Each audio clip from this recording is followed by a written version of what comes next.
Hey y'all, we are Two Goths in the Coffin, and this is... Straight from the coffin. I couldn't tell that was a dramatic pause if you were leaving space for me. It was both a dramatic pause for you, a dramatic pause to leave space for you to fill in the next piece. Yeah. Okay, this is Straight from the Coffin. This is our new podcast that we're doing just to add a little bit of variety. You know, in case you were like, hey, I don't get enough of hearing these two talk for 2-hour increments at a time. Now you can listen to it easier without there being a necessary video component. Exactly, which means you can, like, do it more often. Yes. if you don't know our names... Oh, yeah. I don't remember if we said them or not. We didn't. Yes, yeah. Our names. We're your hosts, Amari. And Jude. We're so good at this. We're very good at this. Can you tell? We're, like, professionals. Yeah. You're gonna have so much fun with us. Yeah, so we wanted to kind of start our podcast with the thing that also started this whole deal.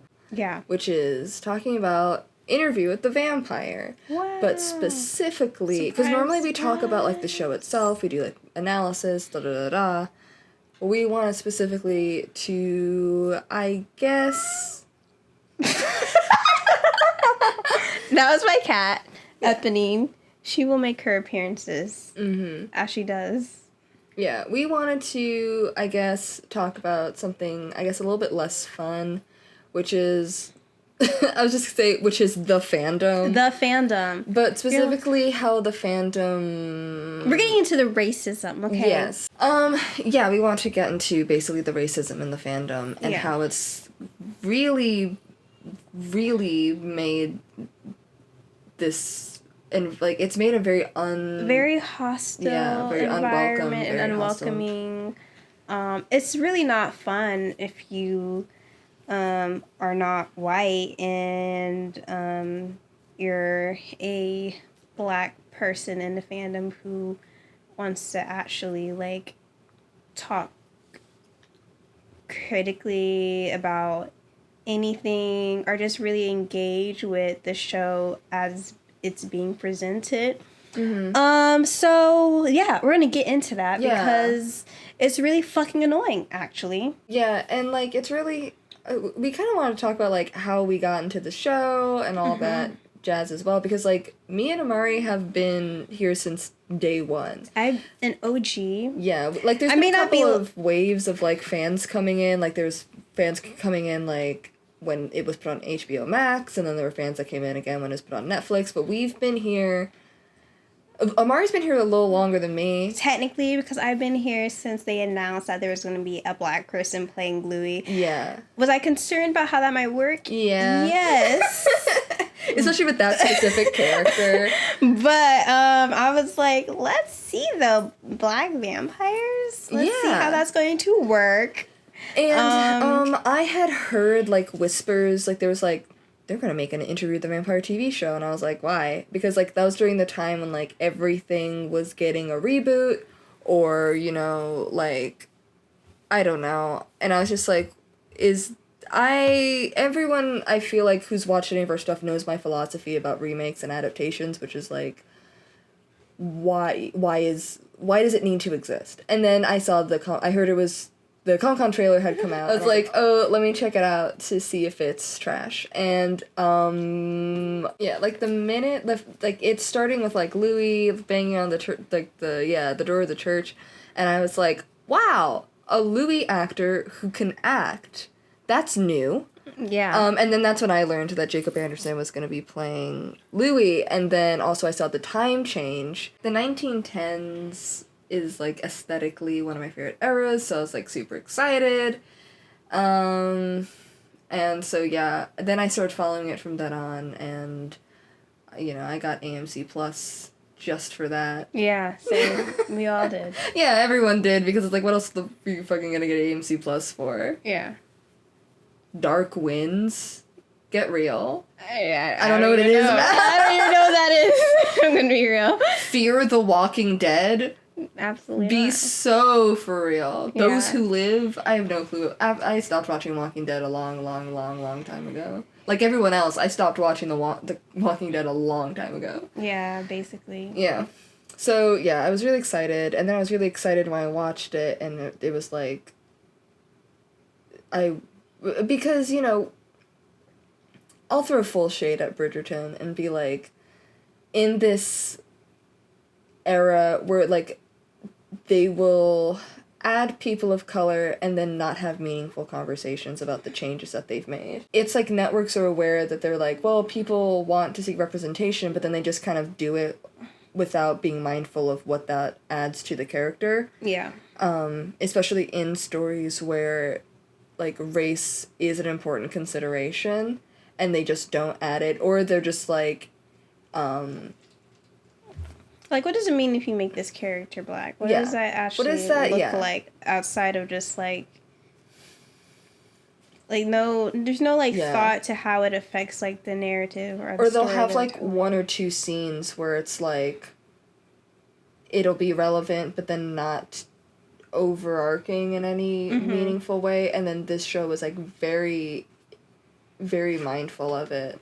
And I was really excited about it, and then the thing, like, because, you know, especially in, like, episode 2, where, like, straight up calls out the fact that Lestat, whether he wants to admit it or not, has a lot of latent racism in the way that he treats Louis, in the way that he goes about the world, and refuses to acknowledge his privilege, and, like, just doesn't... It almost feels like everything he learned to, like, to lead to what he says in episode 1 is, like, that's the extent of his knowledge about racial inequality. And he's like, well, I don't need to learn anymore. I've already learned all I need to know. And when Louis trying to talk to him about, in episode 2, microaggressions, so it's like, I don't understand what that is. And I don't need to know, and you're obviously, it's not real. You've overreacted. Yeah. And he never apologizes for that. And in fact, we know this is not the first time. Because it's in that conversation and it's brought up. And so I was really excited because I was like, I was worried that they were going to make Lestat too socially aware, which he should not be. That's not in his character. But I thought they were going to do that because at the time, I didn't know what they were going to do later, but I was like, I thought they were going to do, like, that was a fear I had, that they were going to do that to make the relationship, like, more palatable. Little did I know, they didn't care about making the relationship palatable. But yeah, I was really excited, and then when I went online to see, I saw that people did not want to really have conversations about Lestat and the reality of him, and about Louis and what he's going through for reals. And it was very disappointing. Yes, and that's why we're here now, because, like, we want to talk about this because, you know, so, like, you know, we at the very beginning we already saw where, you know, people are gonna be racist, like in the way that review bombing, but even as soon as Jacob was announced, the concern wasn't like, how is this really going to translate, because we know, you know, White Lewis is a slave owner. Yeah. It wasn't more, people weren't really concerned about that. They were more just like, black? They were just really racist towards, like, Jacob. So, like, we already had that, like, foundation. But the problem is that it didn't get better, or that wasn't the extent of the racism. No. It only got worse. Yeah. And the fandom is just really full of it. It's really, truly full of it, and it permeates, like, every single little thing.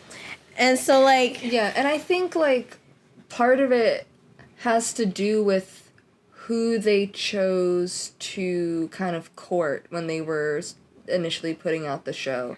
Because, like, while it makes sense that if you're adapting an existing IP, you try and get the fans of that IP to be in on it, like to like you're like, oh, come over, it'll be good. And they kept like reassuring everybody, like, and all the press before this first season came out, like, you know, I know it looks a little different, but we can guarantee you we're being very true to the spirit of the books and rice and da-da-da-da-da.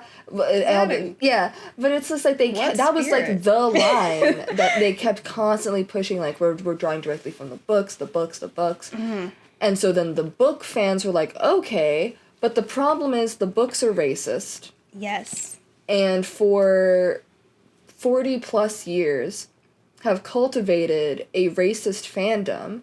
And so then inviting them to watch this show that is trying to have complex conversations about race, and one of the conversations being about white liberalism. Yes. That fan base that's been courted and, like, brought in and honestly spotlighted by the marketing team and the network and all those people, and, like, in the press being, like, the, you know, cast and crew being encouraged to speak to them and, like, reassure them, has made it so that they feel emboldened and they feel like their opinions are the only ones that matter. And when people try and come and talk about, they like, the show, like representatives. Yes, they treat themselves like ambassadors. Yeah, and that's crazy. Which is crazy because, like, a lot of these people disregard canon all the time. They'd have, I'm not gonna say canon, show canon all the time in favor of whatever book fanon was decided in, like, 2003 on a forum that, like, isn't relevant to the story on the show. And whenever people try and have a conversation that runs counter to those predetermined truths that were, like, you know, created by this fandom a long, long time ago, they get dogpiled, they get told that they don't know anything, really condescended to. Extremely. And it's like, and then when you try and talk about just the show, they always bring up the books, but we're not talking, and things that aren't relevant yet. Yes, I know that they are adapting technically the books, but they're also not. And it's not word for word. Yeah, that's what I mean. We've already seen that. The things that they've changed are, like, there are certain very significant things that they have changed that then have repercussions that are unique to the show. Like, this is not Robert Eggers' Nosferatu. Where it's play-by-play. Yeah. Aside from, like, a few things for aesthetics. Yeah. Anyway, sorry. It's I had like, to throw shade. This show, it feels like it's really in conversation with the original, you know, books and the, like, you know, and kind of... people don't know what an adaptation is. It's like they don't know what an adaptation, in my opinion, should be, which is, like, if you're just saying the same thing again, it's like, what's the point of existing? And, like, that's also something that Roland has said, where he's just like, the movie exists, the book exists, what else do you have to add to it? And I'm like, yeah, that's a really great attitude to have when adapting something. It's like, the original exists, obviously, so what do you have to add to it? And I think it's really important that the show is literally taking place in a redo. It's the second interview. And the first one exists. But we're having a new conversation, and it takes place now. And I think that's a great stage to set it. But then people don't want to let go, or, like, they're too married to it even when it's not compatible. You know what I mean? Anyway, like, I think a lot of it I am blaming, but then also because of the changes, like, Louis is black, we have Claudia who's also black, the story is very race conscious, Armand is a South Asian man, it attracts an audience of people of color who want to engage, like, oh wow, representation, who now get dogpiled by white fans who have, like, dug their little, like, planted their flags in the sand, being like, well, I was here first, so you need to step back in line. I read this book 20 years ago, and I know, okay, nobody It's like I was posting about it on GeoCities in 2004. Nobody gives a fuck. I know, whatever. However, we're talking about the show. Yeah. And I also... Go back and read your book, then. Yeah. And I also feel like... It's ridiculous. When people are trying to have conversations about the show and they haven't read the books or haven't seen the movie, and then these fans who I feel like have fucking alerts when someone types in IWTV or Lestat or Louis or anything, and they jump in to be like, to spoil shit. That happened a lot when season 1 was airing and when it just ended, and people there were some people who didn't know that Claudia dies. And they would jump in and be like, well, Armand's gonna kill Claudia, whenever they would talk about Louis and Armand. Well, actually... Yeah, actually, if you read the book, Armand kills Claudia. And these people didn't know that Claudia was gonna die, so you fucking spoiled it for them. Yeah. They didn't know that. Y'all don't know how to fucking act. Yeah. And then whenever anyone tries to talk about, like, Lestat, people start pulling up things from the Vampire Lestat that haven't come up in the show yet. And I'm like, that's not relevant yet, and this person doesn't know what that is, and now you're ruining it for them. Like, let that happen, and let them see it happen and experience it for the first time when it happens.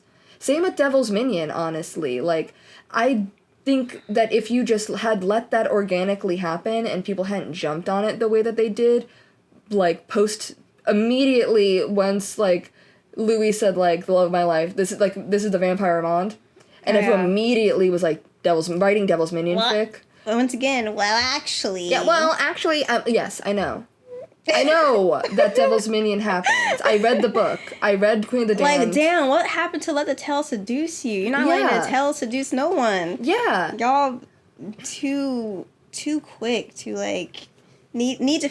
It's like, y'all feel like Daniel, to be honest. The way that y'all feel like you need to come in and, like, talk to new Black fans and be like, well, actually, this is not how this works. It's just how Daniel feels like he needs to show have this, like, upper ground and be like... Like, he needs to flaunt this, like, intellectual authority over these new fans. That's the word I was looking for. And it's, like, so irritating because something that blows my mind is, like, I would get it if it was people who have read the Devil's Minion chapter. But then people will post excerpts from the Devil's Minion chapter, and people will be like, what fic is this? And they're like, it's the fucking chapter. Which means a lot of these Devil's Minion fans haven't even read that chapter. Isn't that crazy? That is crazy. Because it's just like, you don't even know the dynamic you're making fan content for. Yeah, so it's crazy to me. But I think all that goes to, like... It's like these specific, and a lot of them are white book fans who feel the need to basically break up the party whenever, like, fans of color or new fans are talking about the show. Yeah. They need to jump in and be like, I'm actually, and, like, really... Especially when, like, I've seen people, like, live tweet their first watch. Oh, my God. And if they have any negative reaction to something Lestat does, they're like, one that well, get used to it, sweaty. That's the main character. So if you don't like him, you should stop watching now. And it's just like, shut the fuck up. Not everyone has to like every character. Especially a white man. Especially a white man, especially a white man who abuses his family. As, like, a white man who consistently does fucked up shit to the main character. The guy who's telling his story. There's simply no reason you have to like him. And it's really annoying. It's just, like, it makes it so it drives off so hostile. New people. I've seen several people who have distanced themselves from this fandom. Several people of color in general, but, like, especially a lot of Black fans who have, like, stopped interacting entirely, myself included, because of how people act, rather how they treat Black fans, or how they want to make sure that you're only allowed to center the white people in this show. Yeah.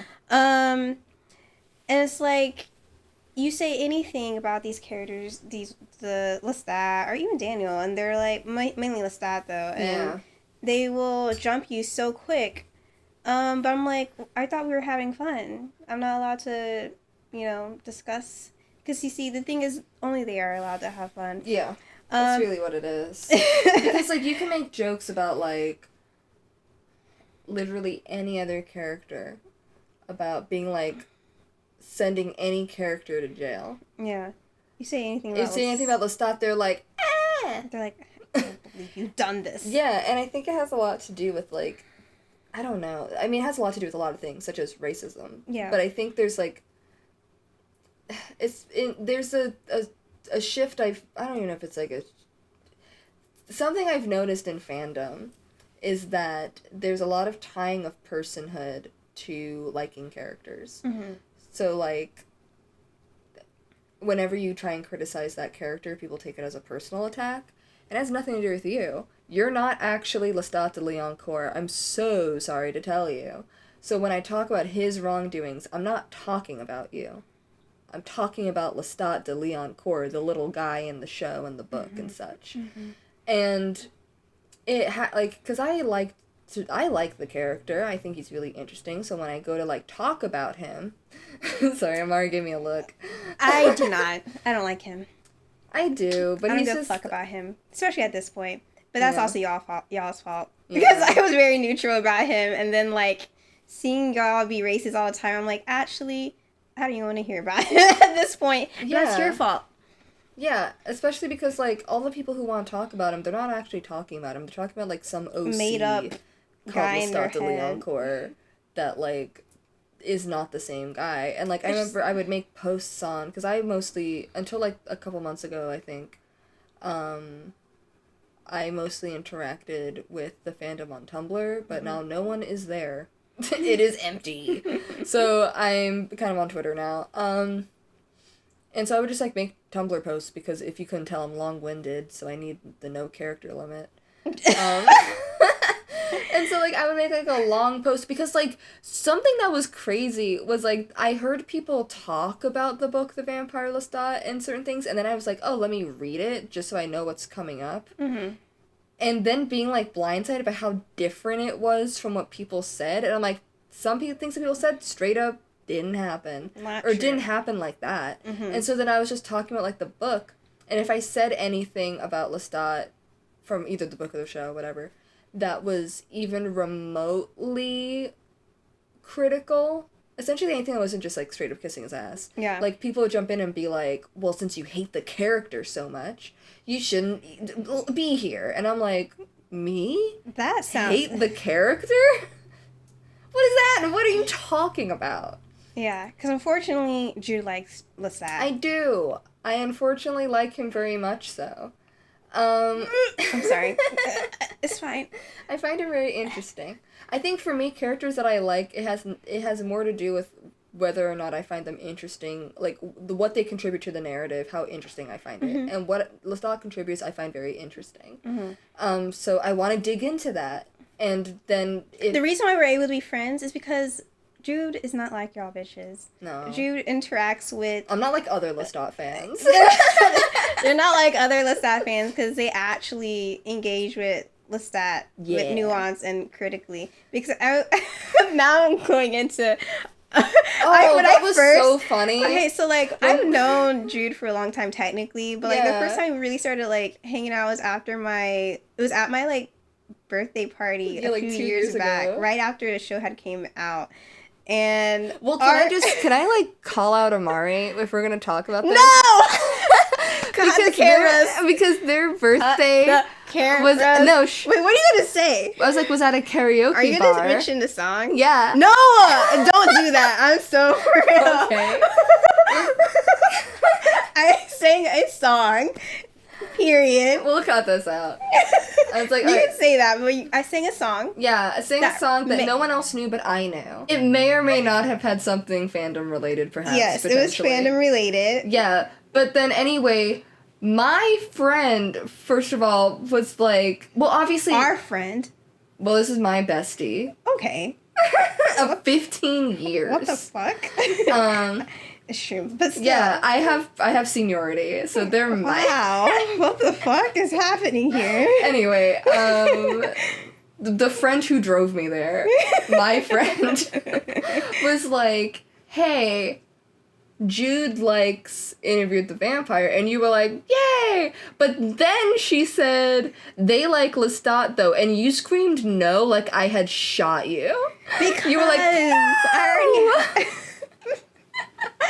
Because I yelled back, I'm sorry! Because I was scared. Because already at that point, this was January 2023, so right after, the Lestat fans are already acting real fucking I was aware, which is why I yelled, I'm sorry. Because so I was like, wait. I was like, let me tell you something. Let me tell you something. But it's like, I'm not like that. I'm not like them. I was so scared. I was like, I'm gonna have to never talk. And if okay, if you're gonna get into it, but yeah, I was like, but thankfully, Jude interacts with Lestat very critically and is honest about his character. Because I like the character. So I want to talk about the character. Yeah. And if I wanted to make an OC, I would. But I don't. I want to talk about Lestat. And then when I would talk about him anyway, if I was edgy on critical, they would jump on me. If I just talked about him generally and it didn't, I didn't bring up anything, it wasn't about those specific things, they would then hop in and start being like, my precious little boy who's never done anything wrong. And I'm like, no, he's kind of a war criminal. He's kind of like the worst. And like, I am always, I don't necessarily like to invoke the woman, the woman being Anne Rice, but I think about like with Memnoch the Devil, how that was going to be with an Os, like a different character, a new one. But then when she was trying to think about who's evil enough that the devil would ask him for help, she was like, it's gotta be Lestat. And I'm like, yeah. And it's like everyone forgets all these little things. Yeah. Or when Lestat literally, basically says it himself. He constantly points out that he is evil. And literally in the book, The Vampire Lestat says, I am evil and I don't deserve love, but I crave it nonetheless. But people don't listen to him unless he says something that they can use. But then, like, when he says something else, they're like, didn't hear it. That's not real. Yeah. So it's really annoying. And so, like, I stopped talking about him in general. But it's fine because there's a cajillion other people who talk about him. He doesn't need, another person. And so I was like, I'm switching my sights to my other favorite guy, Armand. But people are crazy there, too. Unfortunately. Because I do like Armand. But I still also... There's a lot of his fans I also can't stand anymore either. It's like, I don't understand why these people will be like, I love evil characters, and then when you're like, hey, this character does something kind of evil, they're like, how could you say that? And I'm like... I'm perfectly... Like, I like Armand. I'm perfectly fine being like, actually, he does fucked up shit. Yeah. But, he's an extremely fucked up guy who does fucked up shit and doesn't feel bad about it. But, y'all, a lot of people in this fandom, they just can't... Specifically in this scenario you're talking about, Lestat, but it also goes for some Armand fans as well, who do the same thing. But we'll get more into Armand later. But, like, yeah, like, y'all like these villains, but then don't actually want to interact with that. And don't like when people of color, and specifically, again, black people, are like, this person is fucked up. All of a sudden, it's an issue. And it's like... something that happens in, like, all these fucking fandoms, like, is so tiring. Y'all, I've been in fandom for a very, very, very long time. I was, like, in middle school. Yeah. Like, watching Avatar: The Last Airbender. I think that was my first one. I know, that's what got me into fandom for the worst. Because even that was, like, crazy back then. But, like, all the fandoms I've ever been in that have had black characters, it's like, y'all don't know how to act at all. Like, the most recent one has been Arcane, because I did enjoy that show at first. I enjoyed the first season. The second season, I enjoyed it at first. Until it ended. That last act was interesting, but you can see the y'all would uplift the white characters and like mischaracterize them for their benefit and for your benefit, but then completely will destroy the characterization of a black character and villainize them. Like, I see the way that people treat Mel. This is the same way that I see people treat, like, Louis and Claudia. Making up things, demonizing her in ways that I'm like, this doesn't even make sense for her character, when the whole reason that she and her mom have issues because she's too soft-hearted. I'm like, and yet, yes, she's this evil manipulator. But you know what's at the root of it? Because Mel gets in the way of, like, their white fave getting with the guy that they want them to be with. And so in any time that a black character is in the way of a white fave, they'll like completely change Victor's character too, which is like completely changing his character, which is what y'all also do with like Lestat. And then also what people do with Daniel. And Daniel, yeah. Where either it's Daniel is the savior to come and save Louis from Armand, or Daniel's the savior to come and save Armand from Louis, or I don't fucking know. Like, it's just like, in some way, one of these men of color needs to be saved by this old fucking white guy. And Daniel's only there for his own benefit. Daniel is there to make money and also to be messy. Did he end up, like, him and Louis create like a little alliance? Yes, but that was because after he had been antagonizing Louis the entire time until he realized, oh, we have something in common. Yes, he really only stepped in when he realized that Armand's bullshit, Armand's manipulation and gaslighting affected him as well. He was a victim too, and so now he's like, wait a minute. Up. If it was just Louis, I don't think he would have given a shit. But since he was involved in it, then he's like, well, now we've got to do something. Yeah. And that's what it was about. I think the only reason why he would pick apart Louis' story is to lord it over him that he was able to figure something out for him, or to make Louis seem like a liar. Exactly. But other than that, and, like, that also has to do with his own hurt pride that he was a fucking idiot back in the 70s, and now he wants to prove that he's actually a good interviewer, so now he's questioning Louis on everything, when before he questioned Louis on nothing, was like, wow, what else? Horny. He was horny and high. Horny and high. Get off that bench, brother. Oh my god. The most embarrassing line of all time. Actually, the other line where he's like, I could be your Lestat, I could be your Claudia. I mean, I gotta get him. I got a little of both of them in me, plus a couple things that they don't. What does that even mean? What does that mean? That was crazy. That was crazy. So if I was Dana, I also would have been like, Louis, listen, I'm here for you, baby girl. I'm who you need. But he didn't go about it. He didn't go about it the right way. Anyway, like, that's really the mischaracterization of Daniel to be a savior. Or even, like, the mischaracterization of Daniel to be, like, they're, like, Lestat warrior number one.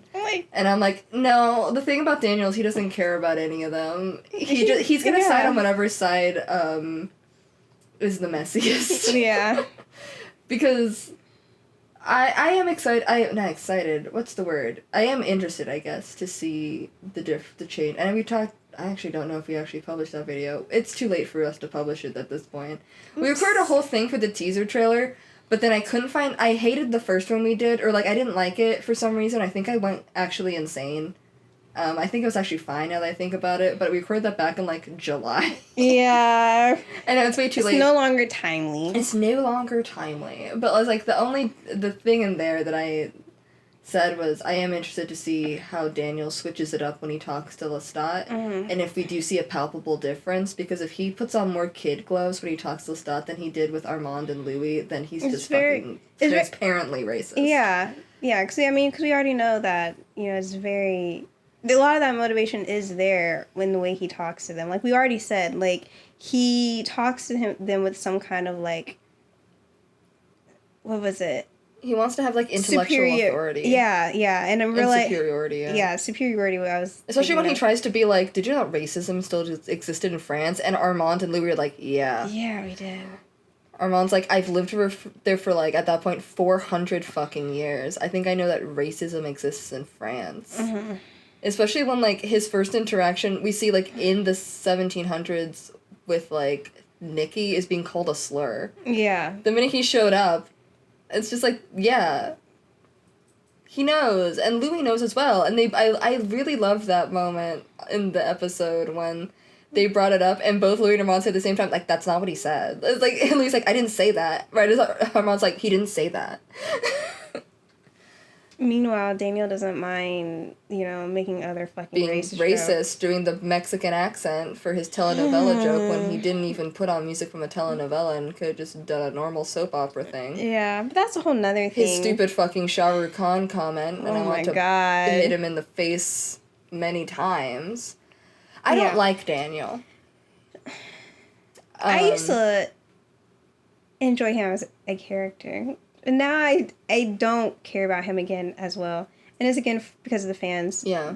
You guys don't know how to interact with him normally. No. And don't know how to interact with him critically either. Like, I used to, like, hardcore ship Dan Liu, but I also felt like I was the only one of the few Dan Liu enjoyers who, like, was still, like, very honest that, like, he's not a good person. He's racist. Just it's like just because he isn't as bad as Lestat or Armand, that doesn't mean he's a good person. And he hasn't had the opportunity to treat like Louis as bad as they have. That he has not been in a position to do that. Yeah. But the things he has been in a position of, he has already fully taken advantage of. Yeah. When he thought he had power over Armand Sheed. Yeah. Even how he treated real Rashid. Yeah, it was like the comments he made to him were very fucked up, and I think a lot of people hee ha ha at it, but it's not funny. And I remember being, even before I knew that Armand, like Rashid was Armand in season 1, the Rent Boy comment, I was like, that's fucked up, because like it's very racialized. I know anyone can be a rent boy, but, like, to look at this young brown man in a position of subservience, like, he's, as far as he's aware, he's Louis' PA, and it's also homophobic, that he's just, like, in this position, and Daniel's basically like, so you slept your way to get to this spot. You're obviously here as only for sexual pleasure. You couldn't possibly be here because you're good at your job. And, like, reducing him to constantly a sexual object. He does that in episode 2 as well, when he's like, is it just a work thing, or are you two ... Like, why are you making this assumption? What is that rooted in? Yeah. It's rooted in racism. Yeah. That's the answer.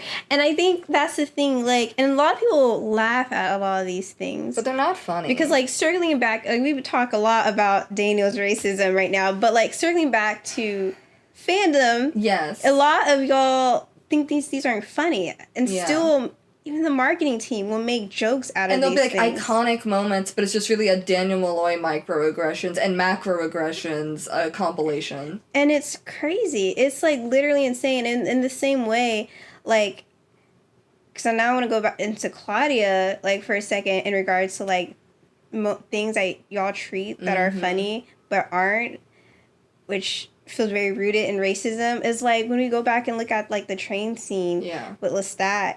And the number of people are like, he's so cunty here. He was so funny. Meanwhile, literally torturing Claudia, emotionally, mentally torturing Claudia, getting ready to drag her back home like a slave catcher. But no, it's... Literally, because I remember I commented on this and someone said, in what way? Oh my She's God. literally on a train headed north to freedom. Yes. And she is stopped by someone who she has already referred to in this episode as, like, a slave master. Yes. He stops her from getting there. Equates, like, she's paralleled with a dog being put in a cage in that scene. And he does that. Yeah, he literally... get back in your cage, sweetheart. Yes. And then he threatens her with her sexual assault, being like, it could happen again, and also with just straight up murder if she tries to leave again. And we also, someone else mentioned, I'm trying to remember who it was, there's just someone on Twitter that I saw, but literally mentioned calling back, like, when Louis and Lestat were, like, talking on the benches, and how, talking about, like, the slaves, and, like, how, like, they would, like, pike their, like... Put their heads on a pike. Yeah. And then Lestat walking in there with a head. Yeah. Like, these are direct parallels, but people don't give a shit. They're like, it's so funny, though.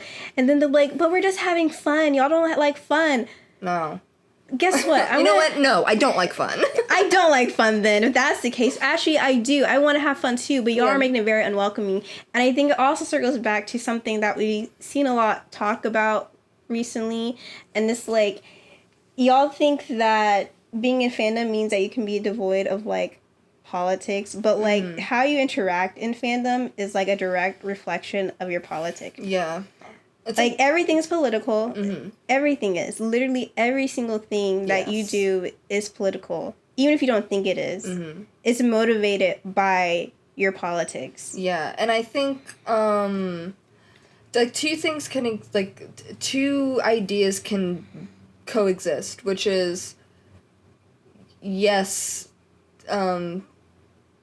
just because something is in fiction doesn't necessarily mean that it's being, you know, condoned by the creator, etc., henceforth, whatever. But also, the way that people interact with certain themes in fiction and how they talk about certain characters who experience certain things, whether that's marginalization or a specific type of abuse or etc., like, does reveal sentiments about how they feel about those people in real life.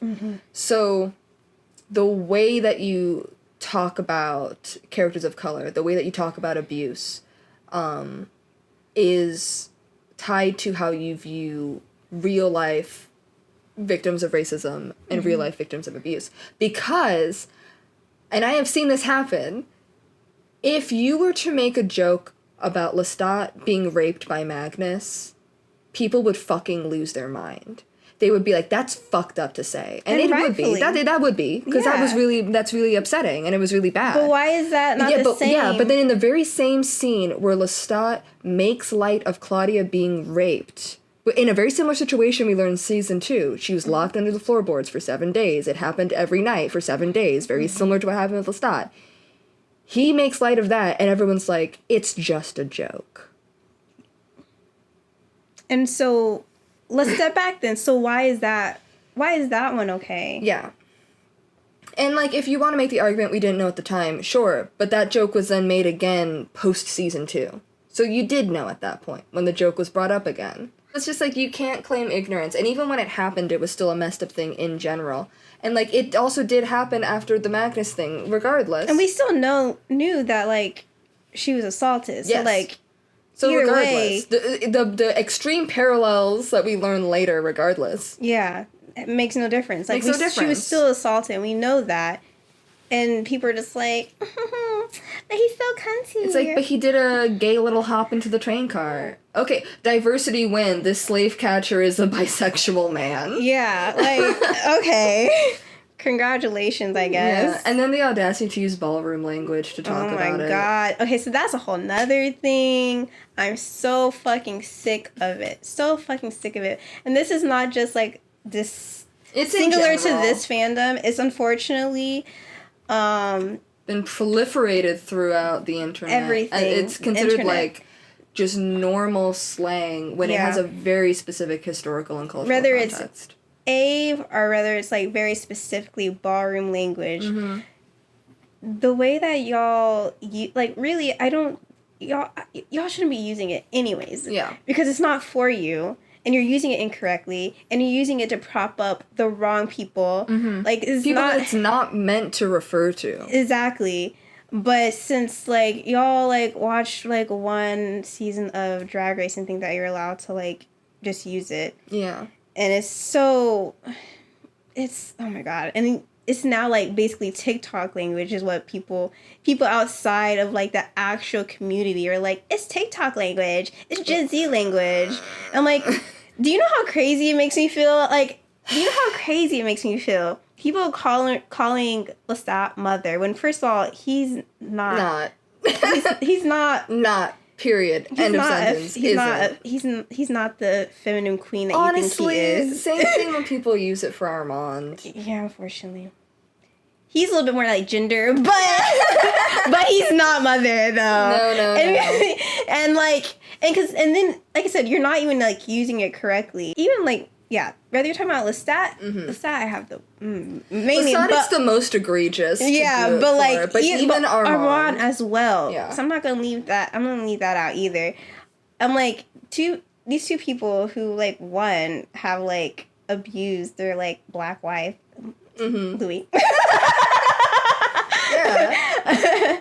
And with Lestat like black daughter, and Armand is wife's his girlfriend's kid, and also I guess technically his employee. Yeah, I'm like, that's already crazy alone that you're all are using these ballroom terms for these people. Yeah. But like nothing about this term applies to them. No. Lestat is not mother. Like, if you even know like the root of how it's used in ballroom language, before people would just like use it to be like, they're basically she's mothering or whatever. Like, it would not ever apply to Lestat. Yeah. Ever. Okay, because like a mother in a house is like someone who's like taking care of her house and her kids and whatnot, and that does not fucking apply to Lestat at all. So like, that is not a person who is taking care of his house. It's not. So like, it's so fucking irritating. Especially because like the promo stuff for season it literally 1 places him in a patriarchal. Yeah, with that little like picture that went around, like the fake family photo, and it just says like the De Leon cores. Yeah. That very clearly places Lestat in the patriarchal father role. Yes. And like, so whether you're using it as like trying to be like he's a mother as in like the literal term, or whether you're using it in the ballroom connotation, the botched ballroom version you're trying to use it in, you're still wrong either way. Yeah. And that also ties us back to the way that y'all refuse to interact with Louis properly. Yeah. It's like Louis is a fun little handbag for Lestat to carry around. Yes. Or like just either someone to be. Listen, I've never watched. I watched 2 episodes of Arcane because Amari made me, but I didn't want to watch anymore. But it's also how I see people. Louis gets placed in the Mel position of Armand Daniel, of like person that's why who used to be with the guy. I brought up Arcane because I'm like. And I've absorbed this through tweets. I'm like, it's happening again. Yeah. It's happening again. I can't. Get me out of here, please. I can't do this again. Oh, man, I was going to make a Twin Peaks reference, but you haven't gotten that far yet. Wow. We'll get there. We'll get there. But yeah, for those of you who have watched Twin Peaks, it's happening again. Wide-eyed right now. Wide-eyed. What does that mean? Yeah. But yes. And so, like, Louis is just the one who's in between. And, like... But even what I was actually about to say, though, is because, like, we were talking about, you know, people calling Lestat mother and how people love to hyper-feminize Lestat. Yes, but then Louis is suddenly this, like, masculine... Hyper-masculine, like... man, and I'm like... And it's like, the thing is, there's lots of elements to Louis as a person that it's like people want to flatten out. And honestly, like, even when you do what you do to Lestat, it flattens him out too, which is what really... It's like another element of annoyance, because it's just like, why are we not allowed to talk about these characters and all of their facets? But, like, with Louis specifically, like... Once again, to evoke, like, everyone wants to talk about the book, so yeah, Anne Rice said... Only when it's convenient. Only when it's convenient. I bring it up only when it serves what I am referring to in canon, in the show canon. Well, I'm talking about everyone else be only using it when it's convenient. Yes, I thought you were talking about, like, us.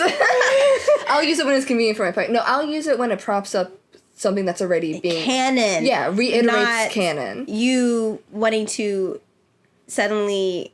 invoke it to say something about the show that's not happening. Something about, like, bringing up something about the book that literally only refers to the book. But when I bring it up, it's because I'm trying to make a tie over to the show. Yes. Something that to point to what is being brought over from the other canon. And like Anne Rice literally said that Louis is essentially a woman. Mm-hmm. Louis fulfills a feminine role. Yes. She said Louis is basically her, which we can unpack at a different time. We won't right now. No, maybe never. Maybe never. We're not here for her. But all that to say, like, there is a femininity to Louis that is in canon. Yeah. And whenever people bring up the Lestat saying, I feel like a mother, it's so important to know that he is mocking Louis. Yeah. He's not literally like, I feel like a mother. He's saying it to mock Louis. Mm-hmm. A lot of things he does is to mock Louis, but whatever. Him Yeah, but like Louis, Mr. the feminine longing of my mind and all that jazz. Yeah. Like he very much does have this femininity. People died. He very much has this like femininity to him, even in the show as well. Yeah. And like I feel like it's a little bit more complex than some people. It's very complex because it's a very specific. I think it's a femininity that is very much tied to race as well. Mm-hmm. It doesn't mirror white womanhood. Yeah. Which is why certain types of fanfic that do the trad wife thing do really annoy me, because it's emulating a very specific type of white gothic heroine that is not relevant to Louis. Unfortunately, yes, because I do feel like in trying to like. Now we're gonna talk more about this. We're gonna talk about way more about this in our gender Louis, and sexuality talk. Because people were so the races were so bad. Like it still are, in a way that they want to hyper masculinize Louis and like turn Lestat into this high femme queen. And so I feel like in response, and I myself was included in this at the beginning, but I've I after season 2 I want to interact with these characters exactly how they are. Mm-hmm. But, like, at first, like, my initial reaction was to the extremely hyper-feminized Louis to, like, a degree that he wasn't, when he's really more complex than that. Yeah. He exists in this feminine role. He has, like, this presence that, like, invokes femininity. But he actually he's not a barefoot trad wife. Yeah. He's a wife. He's not a happy housewife, but we'll get into that another time. And honestly, pushing the happy housewife thing does ultimately center Lestat. Exactly. Because who's his husband in this scenario? And then it leads to people being like, whenever you try to talk about Lumond, being like, he was forcing himself to top. I can't believe Armand made him top. He's obviously upset because he had to dom. And it's like, no, he was having a great time doming. Let's be so for real. We love a femdom. Yeah. I mean, I do. But it's like, anyway. But yeah, all that to say, like, we're gonna talk about that more in our second talk. But like, it does ultimately like center Lestat when you do that. Be for real. And we're getting and let's get into that. Let's get into what? Oh wait, I don't remember if there was more I was gonna say about Louis himself. No, you're good. Yeah, I think like a lot of people. Going into that like. Feminizing Lestat over Louis, I think, also has to do with the way that a lot of fandom sees whiteness as inherently more feminine. Exactly, that's what... and more legitimately queer than black queerness. Yes. Black queerness is not as legitimate, and therefore gender nonconformity is seen as separate from that, and you literally have to be, like, really overt in order to be considered even baseline gender nonconforming. Exactly. Whereas with a white gay man or white queer man in Lestat's all he has to do is have long hair. Long hair and a limp wrist. And on your son, you're like, well, that's basically a woman. Yeah. And I'm like, no. Okay. Especially because, like... Especially with Lestat, who, like, a lot of his deal in some of the later books is him and his toxic masculinity. Mm-hmm. But Sam Reed literally says that Lestat's anger is from a place of toxic masculinity, and he specifically was trying to evoke toxic male rage. Yeah. That's canon, and that is what Sam Reed has said about his performance when he is playing Lestat as angry. That's not feminine rage, baby. That's toxic masculinity. Exactly. Because he was saying that he needed to plant that, so when Akasha shows up and says, you're everything that's wrong with masculinity, there's roots there already that has been planted for that. Let's be so for real.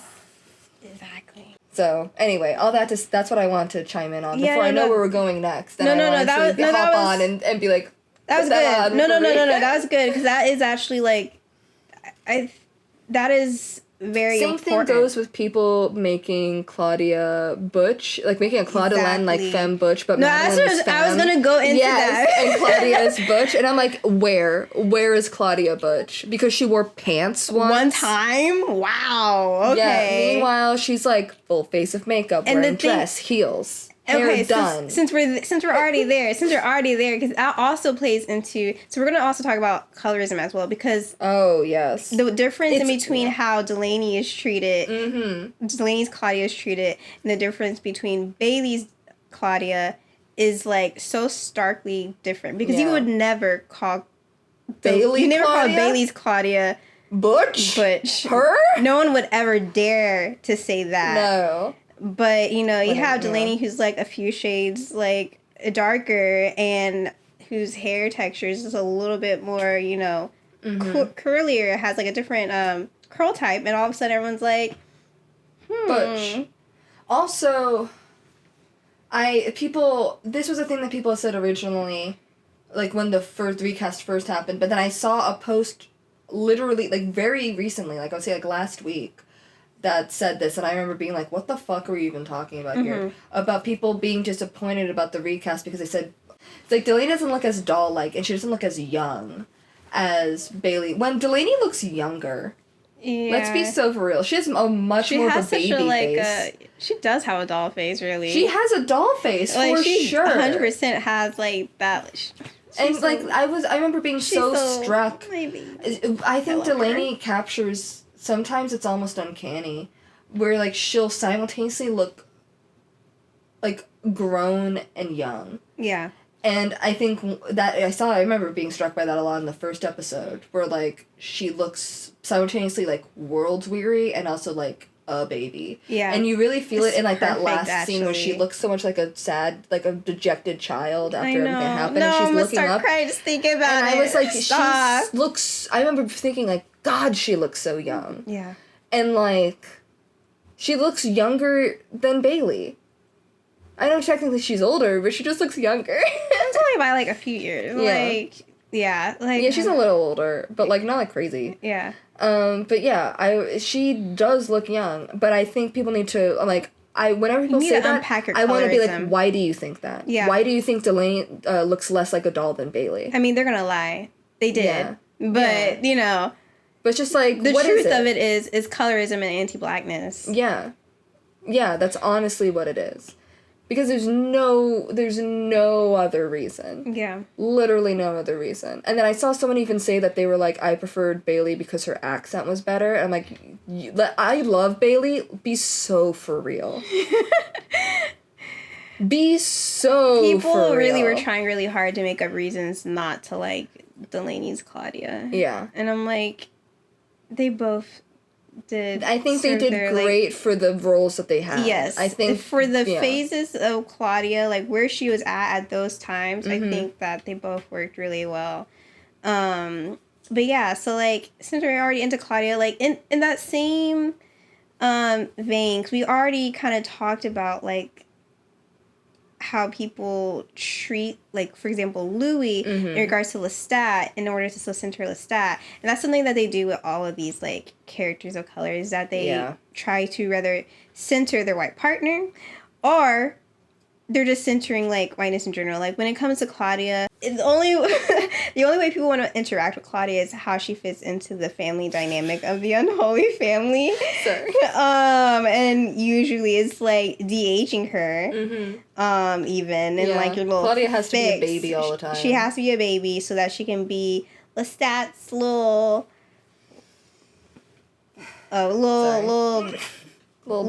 baby. Giving them a relationship that they don't have.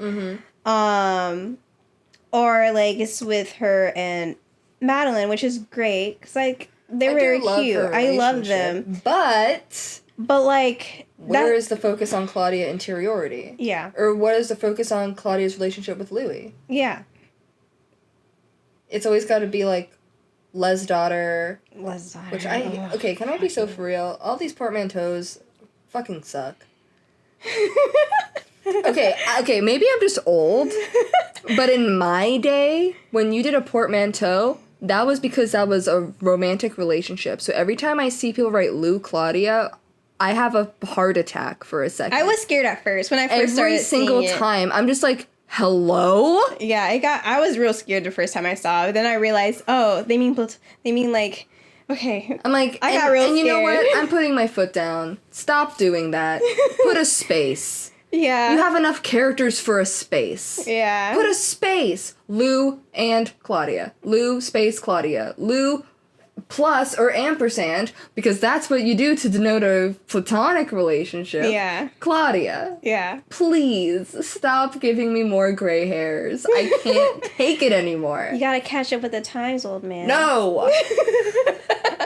But yeah, no, Les Daughter is real People being like, only about that, or only... And also, if you draw Claudia getting ready to go to a Vampire Lestat concert, you've lost the fucking plot. Yeah. She would never go to a Lestat concert unless she was planning to kill him. Yeah. On stage. As she should. Like, simply no way. She's not going there to enjoy it. Yeah. Are you crazy? She hates that man. And for good fucking reason. Yeah. Period. Yeah.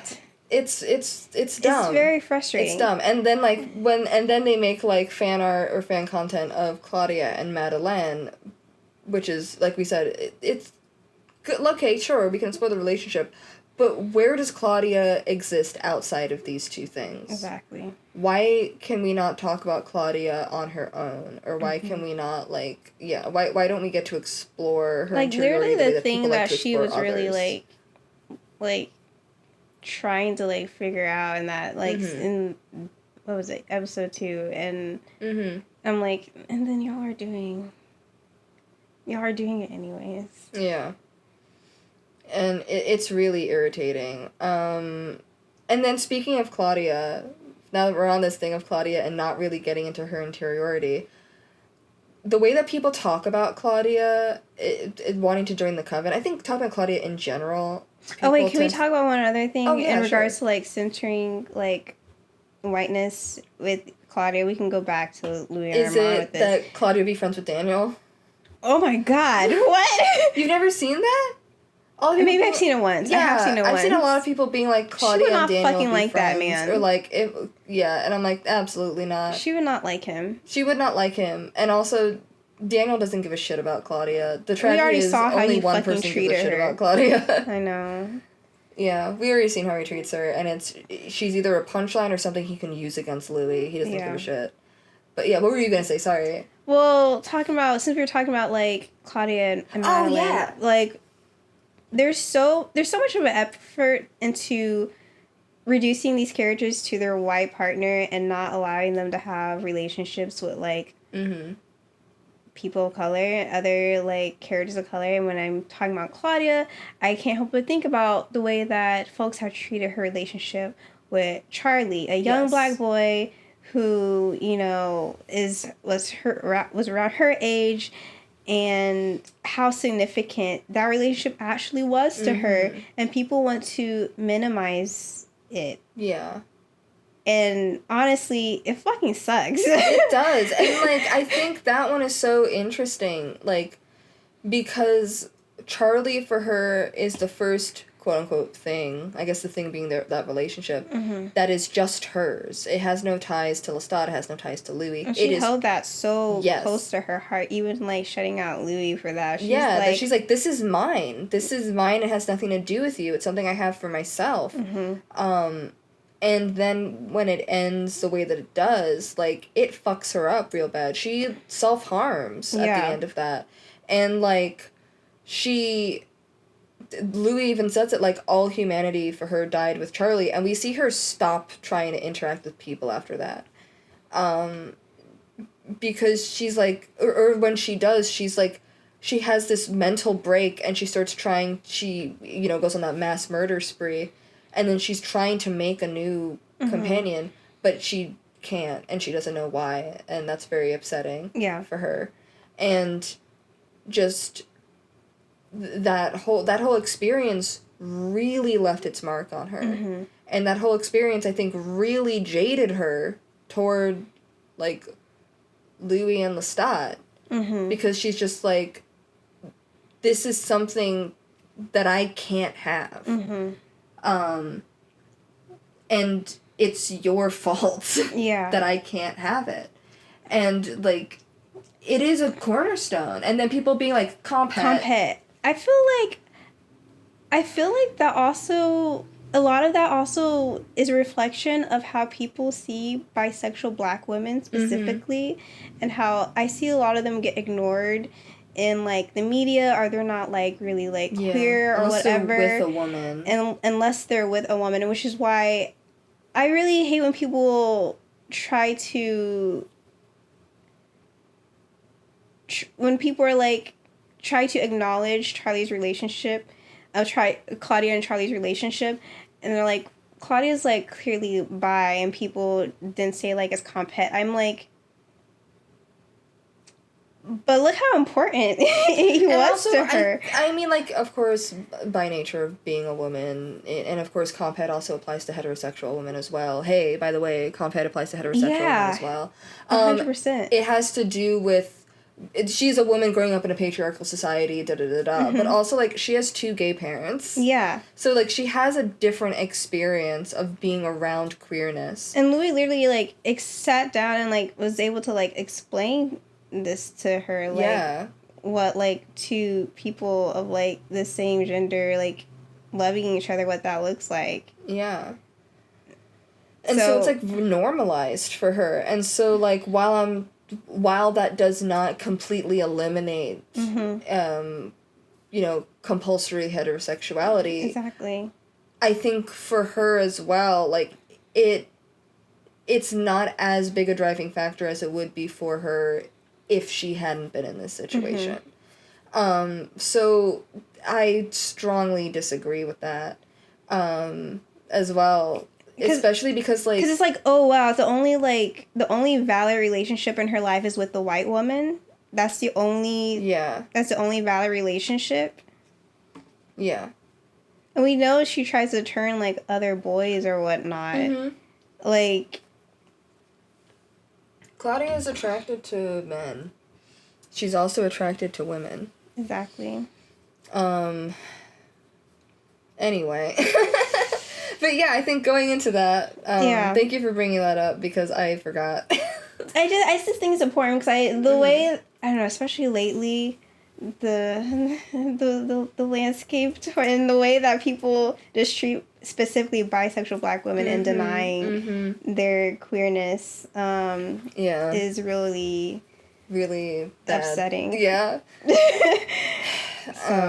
But yeah, I think going into Claudia and exploring Claudia's interiority and her as a person, and occasionally the I don't want to say contradictory, because I don't think anything she does is particularly contradictory, but I think it has a lot of emotional complexity on one side or the other, you know, for it, is this, and this happens with any woman character, but it's, like, exasperated when they're a woman of color, that it's, like, if you make any decision that is not gone through a think tank first and, like, been synthesized to the most logical, pragmatic decision that's ever existed, then you're dumb. And people, there was a video essay, well, I saw it before. I've seen actually a couple of video essays. Well, I say a couple. I've watched 2, and then I decided I'm not watching anymore because people are dumb as fuck and don't know how to talk about the show, and they piss me off. So, and both of them said this, and then someone else was screenshotting it and talking about this. And it's Claudia somehow being dumb for trying to join the Coven despite knowing that it was founded by Lestat. And I'm like, people are underestimating how lonely Claudia is. Like, we see her try and befriend a fucking zombie in, like, the season premiere. Yeah. And, like, I think it's really important to note that, like, she's looking for, you know, companionship. She's also looking for acceptance. Claudia is in a very unique situation as opposed to the other vampires on the show, where she can't squeeze by in human society the way the others can because she is stuck in permanent adolescence.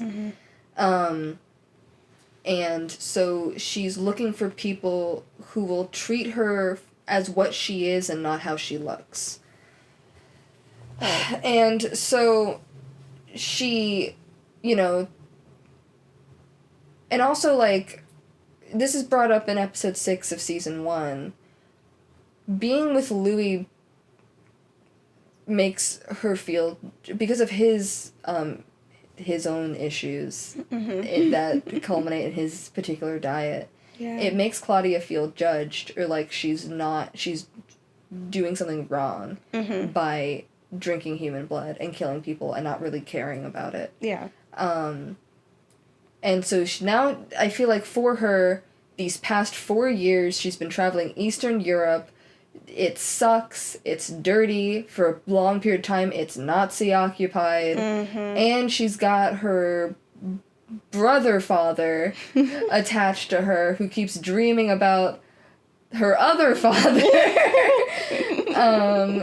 And being like, I don't know, like, it's just all this dragging on her, and then on top of it, this judgment, on top of it, like, she's pissed at him for not following through with the plan the way that she wanted him to, and then she meets this revenant, and she's like, this guy's in no place to judge. Yeah. What's he gonna do, think poorly of me? Yeah. I can make this work. And then, obviously, that doesn't work. And then she talks to Daciana, and Daciana talks to her about this, like, vampiric golden age where, like, we basically were gods, and then, of course, that doesn't work. Yeah. And then they get to Paris, and they meet this coven, and they go, and they're everything she's looking for. They've got this panache that she was really into, and they revel in being evil, and they revel in being vampires, and, like, she's like, fuck yes. And then they go to the basement, and she sees the portrait, and she's like, well, but also, like, as far as she's aware, if Lestat isn't dead, he's across the fucking ocean. He's not here. Yeah. And they're pretty sure, at least, I'm pretty sure she's sure that he's, like, dead. Yeah, and there's kind of, like, this mentality of, like, not in a million years. Yeah. Like, what are you, like, he's not going to be able to find, and also he can't read their minds, so it's not like he can find them that way. So there's, like, if other things hadn't happened, there's a good chance Lestat never would have shown up. Yeah. He literally only shows up because he was called. Yeah. But, so she's like, I've outsmarted him before, I can outsmart this situation. All I gotta do is make up a lie and just really believe in that lie, and it'll be fine. And then, it's like, yeah, the situation isn't perfect, but also, like, I think it's important that the theater operates like a cult, right? Like, Armand has one trick. And it's cult. But it's cult. It's cult.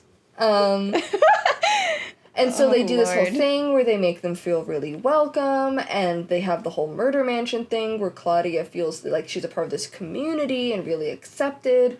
And yeah, she goes through the hazing, but, like, it's kind of like almost like a bonding experience because everyone's gone through this thing. This is the initiation to be a part of this community. And she's like, it's not perfect, but all of her living situations have been bad. And this one is so far the least bad. At least, like, for the most part, she feels at this point they treat me like they treat everyone else. And that's great. And they're like, especially they were hyping her up at the murder mansion of her being, like, a great killer and all this fun stuff and da-da-da-da.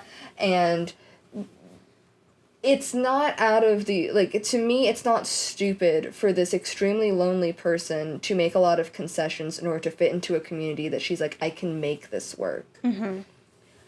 She's very desperate. Yeah. And, like, when other characters make decisions that are more emotional rather than, like, pragmatic, it's like, well, you know, they have this justification or that justification, but when it's Claudia, they're like, why is she being stupid?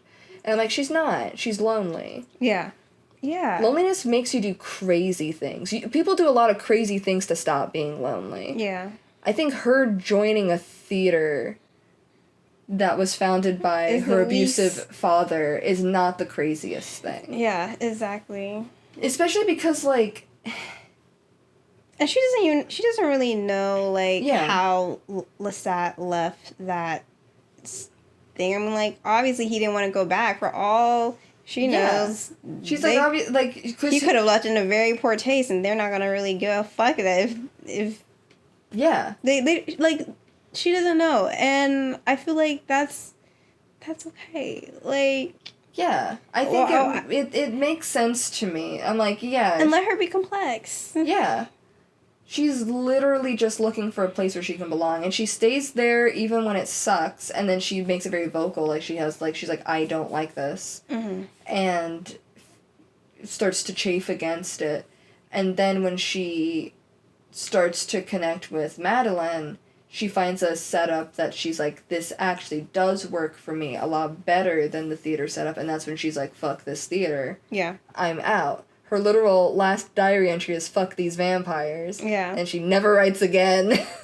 So it's like she's searching, and then she finds something. And then is like eager to leave the coven. So it's not like she was all bought in the whole time. When she realized what was happening, or like when she realized that the same shit was happening here, because like she literally makes a parallel to her home when she was just like, she's like, they're more like a family. Because for her, family is this situation where you have to play a role that you hate. She's the permanent baby. And then when Madeline doesn't see her as a baby, she's like, perfect. Let's dip. Yeah, and when she's not trying to control her, because when she talks about how she has this, like, she feels this need to, like, go bang and, like, have this big thing, and Madeline's like, do it. Fuck yeah. Go off. And she's like, yeah. To be in this place with no judgment, I think is great. That's what she's looking for. But yeah, I got really annoyed whenever people were like, it doesn't make sense. I'm like, it does make sense. But if you're coming at it from, like, a CinemaSins style of media analysis, then no. Or this need for, like... If you're approaching, like, a Redditor... Yeah, or I don't know, just, like, this need that black women always have to be, like, super perfect, and they're not allowed to, like, you know, move any kind of, like, emotion or anything like that. They can't have wants or desires that are potentially... I wouldn't say that hers are selfish, but, like, they can't have wants or desires that center themselves as opposed to take everyone else into account. Yeah. Yeah. And it's like, this is for her. She wants something that's hers. Yeah. So. No, I agree. It gets real. I don't know. It gets really interesting when it comes to Claudia and the way that people interact with her. Yeah. And it's all very much rooted in this weird anti-blackness that people. Yeah, and also has to do with the fact that I think a lot of this bad analysis comes from the fact that people literally don't think about her unless it's in the unholy family. Yeah. So when it comes to looking at her motivations, because these motivations have nothing to do with Louis and Lestat, they don't get it. Yeah. And it's like, this doesn't have anything to do with them. This has to do with her, and they're just like, doesn't make any sense. It's not connected to my understanding of Claudia, because their understanding of Claudia is a baby. Bingo. So... Yeah, no, for real. I'm trying to see, like... It's frustrating. And, like, yeah, and then, like, on that note, going a little bit back, I guess, into, like, Claudia representation, and, like, or, like, fandom, like, fan art stuff. Fandom representation. How the fuck do I see fan art of, like, Claudia Land fan art where Claudia is taller than Madeline? That's crazy. That's crazy levels of anti-blackness happening there. So insane. Where, like, somehow Madeline is more dainty than Claudia. That's crazy. No, like, just, like, the way people depict all the characters of color in their fan art, Claudia somehow being taller, which is like doesn't even fucking make sense. Like there's an obvious height difference there. Every time I see that, I'm like, it's already crazy when I see it with like Louis and Lestat. People love to also hyper masculinize him. Yeah. With Lestat. It's already crazy there, but at least they're like what, an inch or two difference. Like it's a couple of inches. Yeah. At most 3. And again, Louis is shorter. Which is okay, like y'all drawing him like 6 foot. I'm like, y'all need to calm the fuck down. Yeah, but then when it happens with Claudia and Madeline, I'm like, we've gotta be serious. Looking at the screen capture. I'm like, yeah, like squinting my eyes, pulling out a magnifying glass, doing math. It's like, what are you talking about? That's. And then, like, going back with Louis somehow being taller than Lestat, somehow making Armand tiny. Yeah. Have you seen him? Yeah, he's the biggest one. He's taller than Lestat. But people miss their little eternal white twink. Armand. And, like, also with that, the Orientalist fan art. The amount of times I've seen people put Armand in a belly dancing outfit just times? Wait, I've only seen the one time. I've seen multiple times. Jesus! Fix it! Yeah. Jesus! Yeah, I've seen multiple times. Or, like, in stuff that, like, very harem vibes. Yeah. It's like they're going off of like a Genshin Impact understanding of what Indian clothing looks like. Do it. Very Hoyo. No, stop it! I'm calling the police. Yeah, it's so bad, and like, it's crazy. Yeah, it is right. It's this infantilization of Armand. Yes, where he is, and sometimes literal. Do you know how many age regression fics exist of Armand? It's because they miss the pedophilia. Let's be so honest. The shuddering Amari's doing in the corner. What is wrong with you? And you know what? I think there's an avenue to talk about it in the relationship of like, because I've seen people be like, it's people with DID being like, I see Armand as someone with DID. And I'm like, great, go for it. But when people do it specifically so that they can have pseudo-pedophilic fic, because now Armand is a grown fucking man, it is not good, I would say. And, like, the thing is, like, people write these fics. Yeah.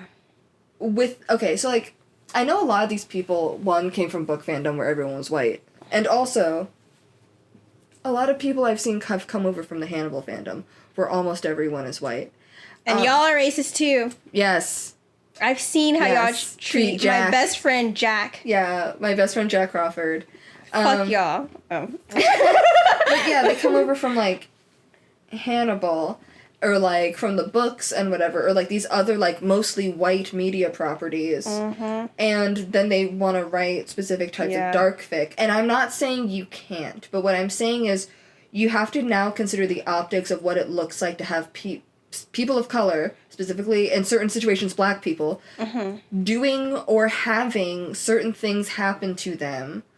Oh, God. And what... There's been some crazy shit. Yes, and like what the baggage is now once you add the element of race. Because you cannot separate those two things. And, like, I know they're just like, oh, I just want to have fun. This is, fic is self-indulgent. But then you need to be aware that when you post fic, everyone can see it. Mm-hmm. So, like, fans of color, black fans, South Asian fans are going to read this and be like, now you're having fun at their expense. Exactly. You're having fun at the expense of reiterating racist stereotypes. Why is your fun more important than...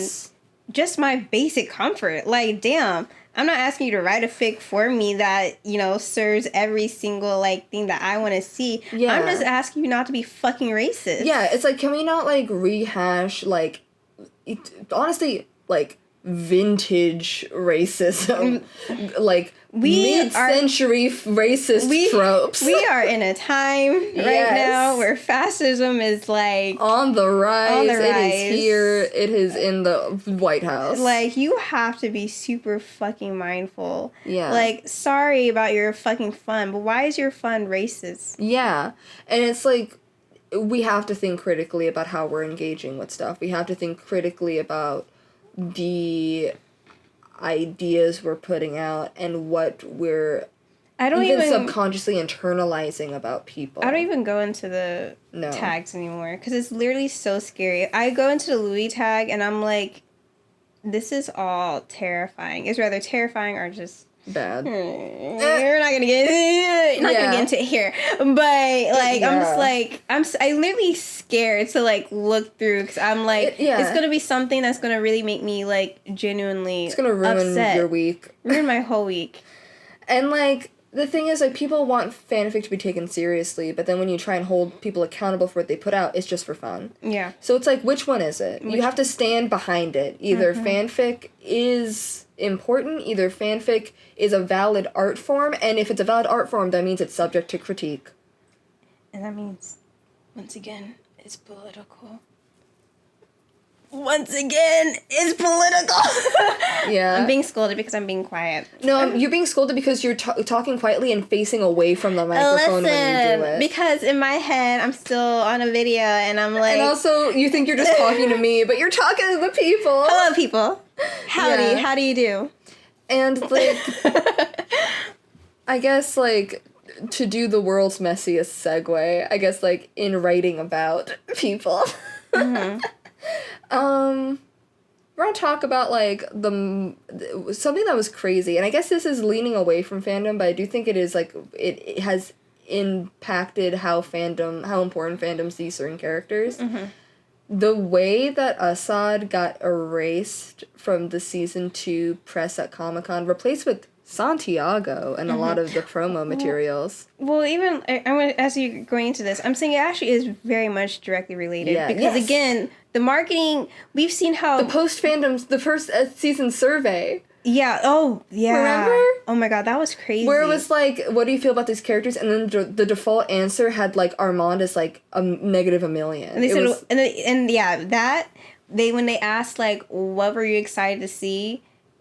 No mention of, like, the, there was the options that they had available, it didn't mention Lumond. It mentioned Louis and Lestat together, but, like, the main pairing in season 2 that features a black and brown queer couple, which we don't ever fucking get to see, especially, like in, like, this kind of, like, genre. Like, we never fucking see that. Absolutely not. And I remember being so excited, and, like, It's one of those things where it's like it's impossible to know what would have happened because time. We don't have time machines. We can only speculate. But it's like we know what they were planning for, the first season 2 Comic-Con visit with the nice posters and the scene where you could, like, go in with, like, the different speakeasy thingies, mabobs. And then we all know that there was the strikes. And so then the actors couldn't go and all that, well...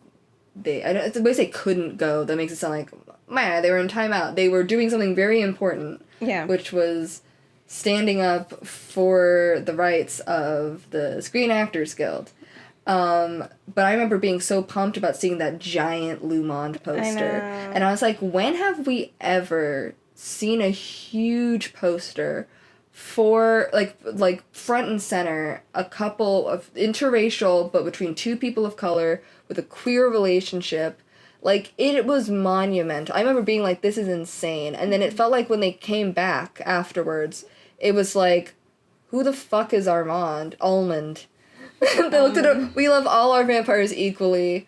Louis, Lestat, Claudia looks at smudge writing. Almond. And it's like... Yeah, he got kind of scrubbed away. Like, he doesn't appear in the marketing stuff, like, when they make their little posts, not nearly as much as Lestat, let's be honest. Yeah. And then there were there was at least a good handful of articles that came out that refused to even mention Assad by name. And I do feel a huge part of that was, like, Islamophobia. Yeah. This man with 100%. a very Muslim name does not get put in print, but then they get to talk up Sam Reed, who was not really in season 2 at all. He was not a lead. He was not a lead at all, and he had, like, a single scene in every episode. Yeah. He was not... He was not the one that we should be centering and talking about. He was featuring Sam Reed. Like, it was, but, like, Assad and Armand were in season 2 as much as Louis was. Yeah. And it's insane that they refused to talk about him. And I remember even, like, not too long ago, an article was talking about, like, the relationship, and in Interview with the Vampire, like, something about naming it. And all they did was talk about Louis and Lestat, despite using a picture of Louis and Armand, but they didn't mention them in the article. And it's, like, this complete erasure of Assad. Mm-hmm. And then the network not putting Assad up for supporting actor. Yeah. When he gave some monumental performances. I know everyone talks about episode 5 to death, for good reason. That was an excellent performance. But also his monologue in episode 4, like the museum monologue, oh my god. I could not look away. It was, heart-wrenching. He's literally so amazing. He's so good. The performances were outstanding. He's doing so much. And he deserves his flowers, yeah, just like everyone else. Yeah. It's really weird. And, yeah, because, like, that's what we really wanted to also address. Because, like, the marketing is in conversation with the fans. Yeah. Very closely. Yeah. A little too closely, actually. I honestly think it's the same people. Yeah, I think so, too. And the thing is, like, the things that they're doing, it's because they're looking at what you're posting. Yeah. The marketing looks the way it does because of what you guys are doing. They follow a lot of racist fans. Yeah, because the racist fans are the loudest, and they're the most pushy. Exactly. And, like, the fact that the people that the cast and crew know are some of the most infamous, evil people in this fandom who have made it almost their fucking job to push any black person or person of color or anyone who questions them out is so fucked up. Yeah. And, like, it then makes the whole thing not, because, like, when you try and read an interview and you hear, like, some of these fans get name dropped, and you're like, that person, the devil, got name dropped by Roland Jones? Yeah.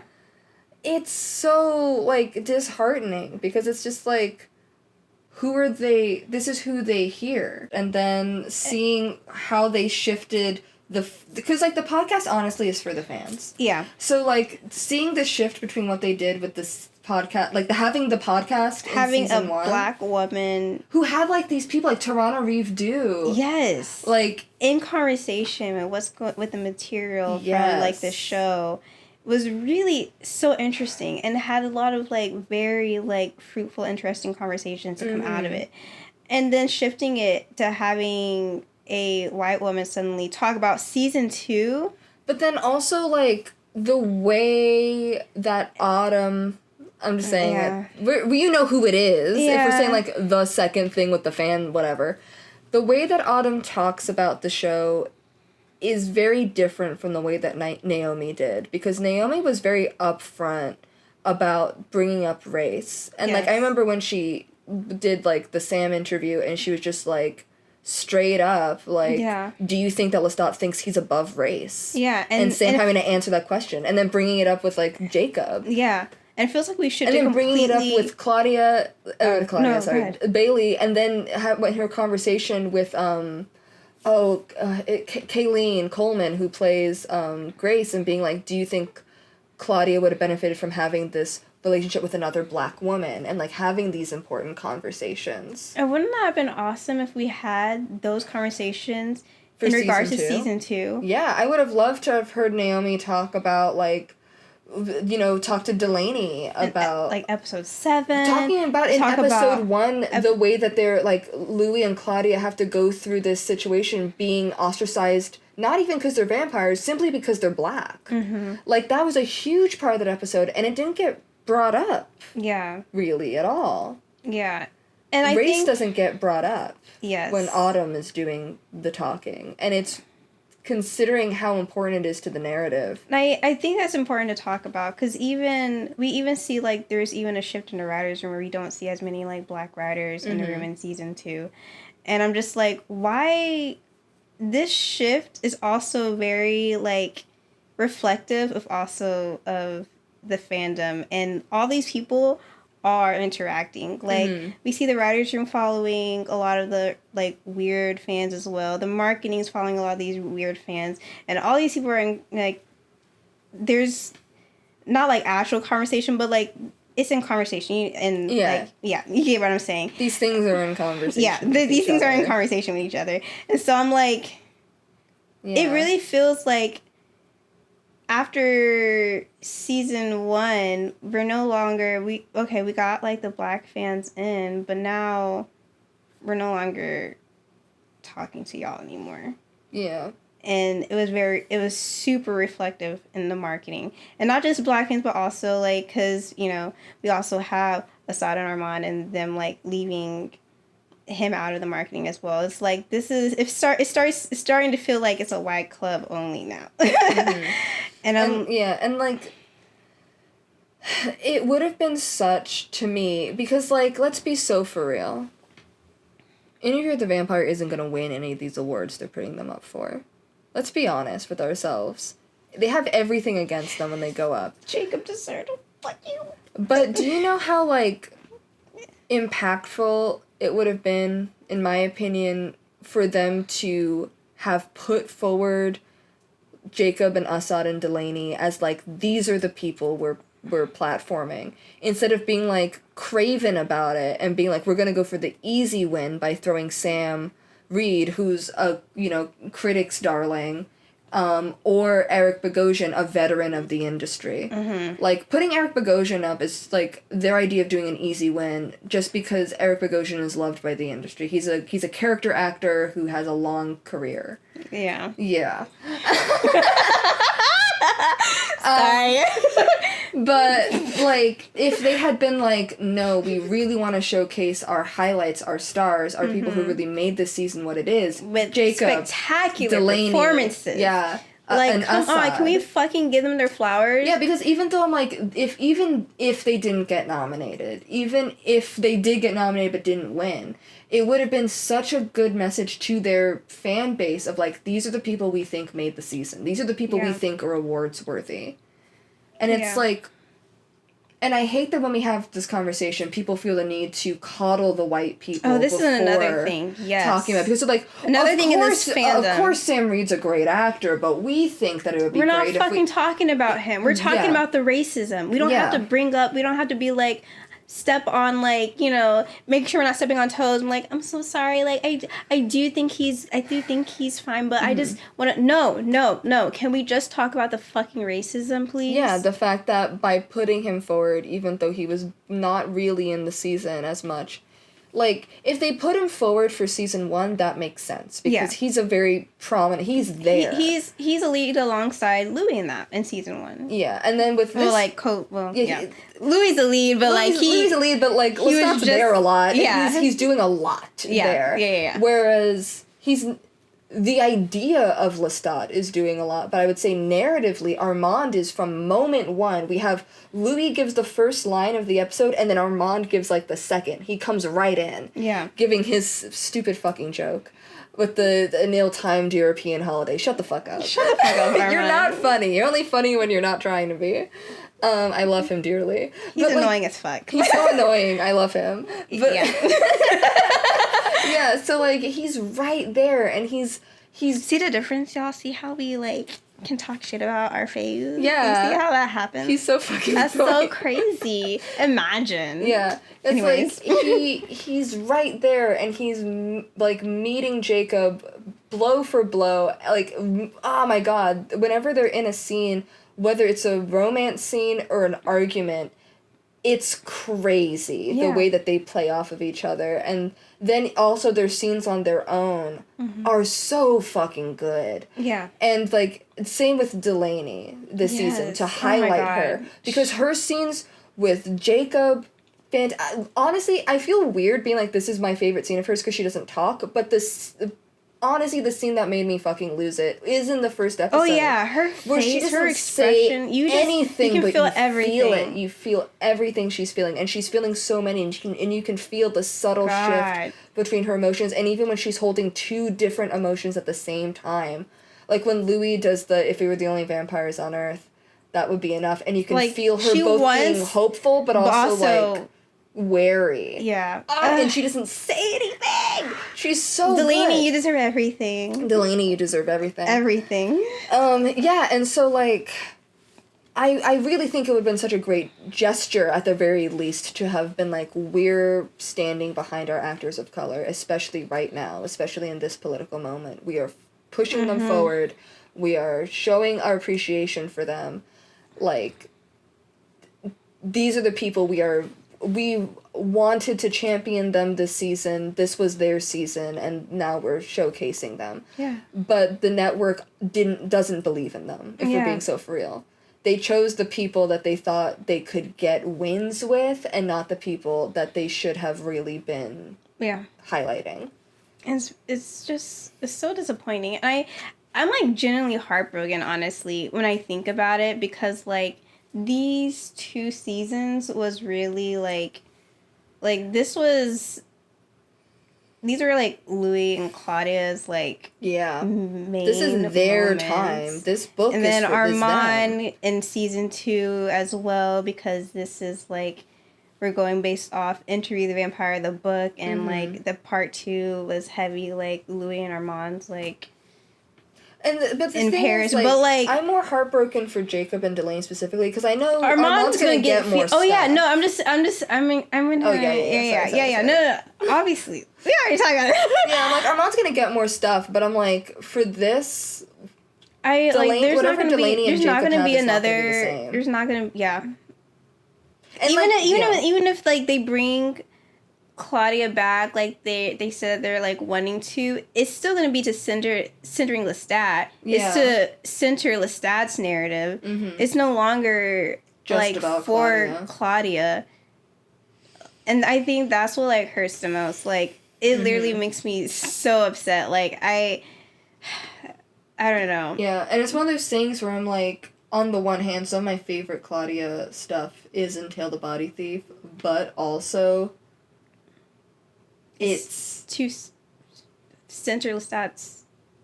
Yeah, it's a part of Lestat's story. Yeah, and it's like, it's really, it's like the bits that were just for Louis and the bits that were just for Claudia it was gonna be this. Yeah, and I really hate it. It'd be making me so sad. Y'all don't even know. I'm about to start crying right now. I'm like, no! Also, my period's gonna start soon, y'all. So I'm extra sad. I'm like, fucking shit. Yeah. So, yeah. It is upsetting. And, it's so like... upsetting. And this just goes back to even, like, how upsetting, like, just, like, the fandom is. Like, all of this is so upsetting. The way that marketing is treating them. The way that fandom is treating them. Like I've already said, I've detached myself so much from this fandom, and I came in super fucking excited. I was like, Black queer vampires? Fuck yeah. Yeah. Like, this is finally something, like, that's for me. And it's more and more being revealed that this is not for me. Even though, you know, we, like, yes, this is adapted from a very, like, racist book, but... You know, with the changes, I was like, okay, but this is not for me, though. Like, that wasn't for me, but this is for me. But apparently, that's not allowed to be the case. And, like I said, I've seen a lot of people who feel similar and who have, like, drifted away. For all the reasons, fandom, marketing, not seeming to care about, like, you know, their Black fans and, like, their fans of other fans of color as well. And just, like, all of us, like, it's so disheartening. Yeah, and, like, I'm coming from it from, I guess, because, like, I have simply no problem with, like, cutting everything off and just being like, it's just me in my corner. But, like, a lot of people enjoy, like the social aspect of being into something. Mm-hmm. So it's like, whereas I am perfectly content to be a little hermit in my little shack watching my little show and being like, everything else, like, the people who, the marketing or the network or whatever fucking irritates the fuck out of me, but I can ignore it to just be in my little shack and watch my little show and not really talk to anybody about it. Listen, there was a point in time where the way that I interacted with the Hannibal fandom was I journaled.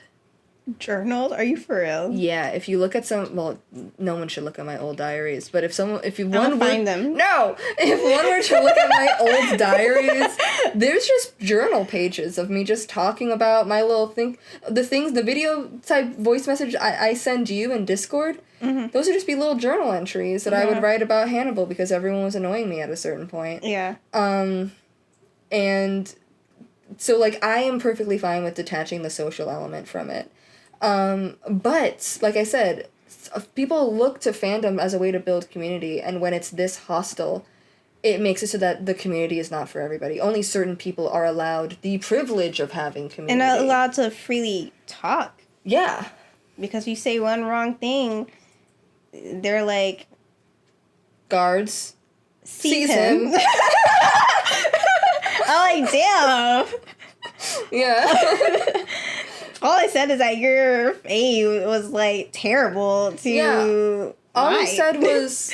I just said what was in the show. Yeah. What are you talking about? Oh, my God. I remember there was this, like, post...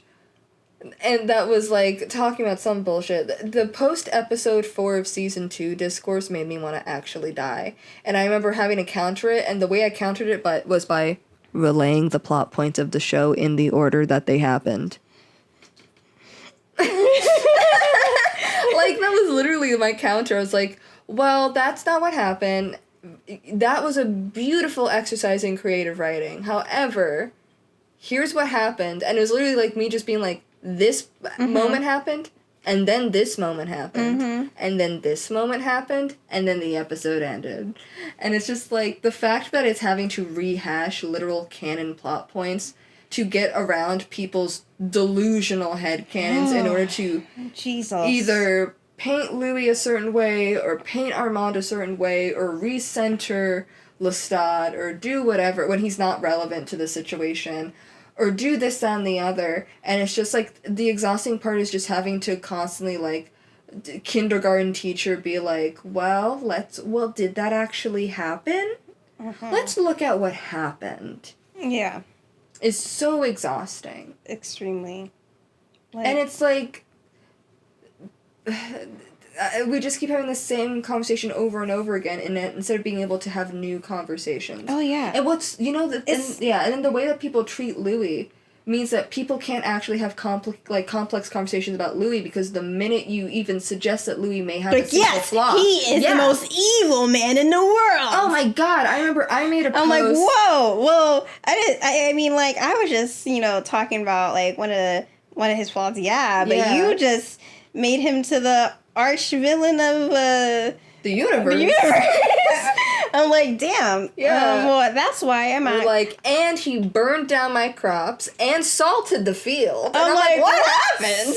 Which is why I honestly don't talk about Louis crimes in public. I only talk about it with people I trust. I made the mistake once where I put my little thing about... And he only has a couple of crimes. Yeah, where I made most of the thing in regards to, like, Claudia, and that's it. Where I made the post about the thing of him moving Claudia's diaries. Oh. And then he had some people jump on to be like, that's so fucked up of him. I was like, well, I voted he was thoughtless. I put thoughtlessly. I didn't say maliciously. Yeah, he wasn't sitting there like, now's time for me to move Claudia's diary. So that they can catch us. Like, what the fuck? Yeah, it's just, I remember being struck by that moment where he moves Claudia's diary so he can, like, pin up his photos to talk about how upset he is about how the guy didn't like him. And then...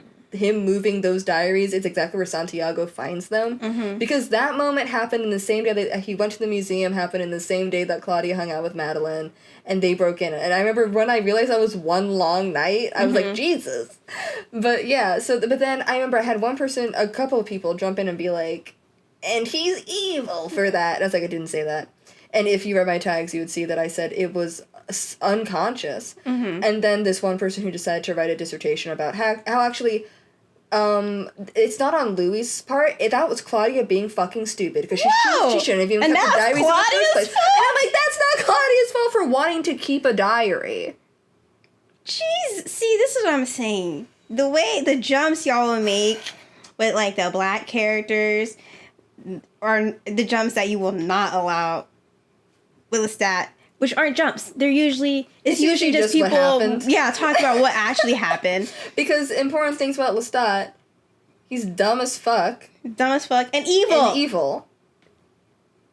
Yeah. Yeah. Well... He's vindictive. Yeah. Very punitive. He likes to punish people for crimes both real and imagined. Amen, brother. But so then it makes it so we can't have, like, conversations or like and then it makes the community small, and then it makes it so that it's not fun for anyone except for, honestly, specific white fans. The white fans who want to kiss Anne Rice's ass, and it's just like, this isn't fun. Yeah. And I do want to say that you can be a person of color and still contribute to the problem as well. Yeah. So let's just start there. The main offenders, suspects are the white folks in this fandom. Like, it's the white people who do that, and then anyone else who doesn't fall in line. Yeah. Because if you fall in line, then they're like, wow, great. They're like, wow. And they're like, this is my favorite black person, because they always, you know, agree with me. But people in color in general, like, there's a lot of people of color who are participating. Yeah. And you can be a person of color and participate. You know, in general, when we're talking about, like, the world, you can participate in white supremacy. Yeah. And in the same way, when we are here in fandom, you can participate and be part of the fucking problem as well. But, yeah. So I think you make sure you're re-examining yourself. Like, also, I don't know. I just, like, it is weird. I'm like, you want to censor the white man? But, you know, it's not for me, but, like, but whatever. But, at the very least, stop giving a voice to these, like, white people and, like, letting them, like, talk the shit. And then harass other, like, people of color, especially the black fans. Because I will see, other, like, people of color jump on, like, hate trains that, like, white people have started, and, you know, super harass, like, black fans who are speaking up, and that has been happening since 2022. Yeah. Since the start of the show. Like I said, I've been here and I've seen it. I've seen people that I am neutrals. Much. Yeah, that's why I'm out of here. Yeah, I'm like, I've seen too much. I can't do it anymore. Yeah. Please, just take me out. I can't. But yeah, so I did want to add that because sometimes that is a problem. And since I am black, I'm allowed to say it. Yeah. And then when you said censoring, this is kind of related to something I already said earlier, but, like, when we're trying to talk about, like, how the marketing treats the actors, and when people try and bring up, well, we love Sam Reed, but also, we can criticize. The same thing happens when we're talking about how people can use these characters to be racist, and then people are like, well, of course I love Lestat, but... Yeah. You can leave out the qualifier. Yeah. It doesn't fucking matter whether you love Lestat or not. And people don't have to. You don't have to. You can hate him and say, like, you know, you can hate him and be right. It's not necessary. You don't have to add that. You can just talk about these characters. Because a lot of times it happens when he's not really important in the conversation, or people will be like, we can suddenly be talking about, like, abuse. We'll talk about Louis as a victim of abuse. Well, of course I love Lestat, but we have to observe it. Oh, you don't have to say that when we're talking about this. Okay. Or even, you know, of course I love Armand, but we're talking about him being abusive. Yeah, exactly. We don't have to make these. We don't have to put all these, like, of course. And yeah, shut the fuck up. Yeah. Just say it. Just say it. That's kind of all I have. Yeah. I'm trying to think. Was there anything else? I don't know. There's probably a lot more because there's like so many. There's so many things that I've seen in this fandom that I'm just like always like. If we bring up every single grievance, this is gonna be an 18-hour like podcast. Because I can make a list. I can make a list and detailed, provide screenshots, and be like, on this day, receipts, timelines. On this day, this person said this and this and this. But that would take me so long because the way that the reason why I've stepped back is because I would see it all day long. All the time. All day long. Now, I see it less because, as we all know, I probably at this point have 4,500 accounts blocked on Twitter. And at this point, probably 950 muted. I need to get on that level. I don't see shit. Yeah. There was a time when you brought up something, like, discourse that was happening. I said, I've only seen 2 posts about it. And you're like, I've seen a lot. And then I looked and I was like, I got everyone blocked. Everyone everywhere is blocked. Everyone everywhere all at once is blocked.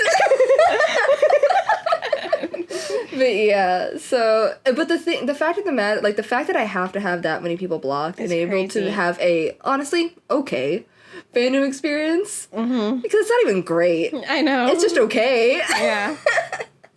Because at a certain point, I can't. Yeah. I usually block or mute if you kind of annoy me. And there's some people that I, like, I have the gun... The safety is on, but I'm pointing it. But it's mostly just because, honestly, they post good Armand stuff, but they also post Devil's Minion. Which is my cry. Like, that's the hell that I live in. Of, like, I want to get good Armand content, but all the people who like Armand are really into Devil's Minion, and that makes me sad. Yeah, no, it is crazy that... You know, going back to Devil's Minion just briefly, that we have not seen any like Devil's Minion in the actual like show, and yet that's I hardly ever see any Louis and Armand stuff. Yeah. I want to be because that is them without their designated government white boy, and so therefore it's not a ship that people care about. Even though all 3 of the ships are toxic, you know, Louis and Lestat, Louis and Armand, Daniel and Armand are all toxic. Yeah. So, like, you can't, it's not because of morality. We know the real reason why, and it's because... That's his government-assigned white boy. Yeah, and they're like, you try to have them without it, and they're like, what's happening? Where's his government-assigned white boy? Where's the white boy? Yeah. Where is he? And, like, I don't remember, I know I didn't say it like this yet. I remember, this is not our first pass at this, full transparency. And also, I've said this so many times to Mari, I don't remember what I've said anymore. Yeah. I've read Queen of the Damned. I've read The Vampire Armand. So stop you haven't fucking... brought this up yet. Okay, so stop fucking bringing that up whenever I talk about Armand Daniel in relation to the show. Because if we go by what's in the show... Other than the original interview, other than those couple of days that Armand had him locked up in that shitty apartment, and other than the sequel interview, that the completed one in Dubai, Armand and Daniel don't have a relationship that we have seen on screen in canon with each other outside of as it pertains to Louis and his interview. And Daniel and Louis have more of a romantic thing going on. It's one-sided, but... They have more, like, justification for people shipping than Armand and Daniel do in canon. And I'm talking about the show!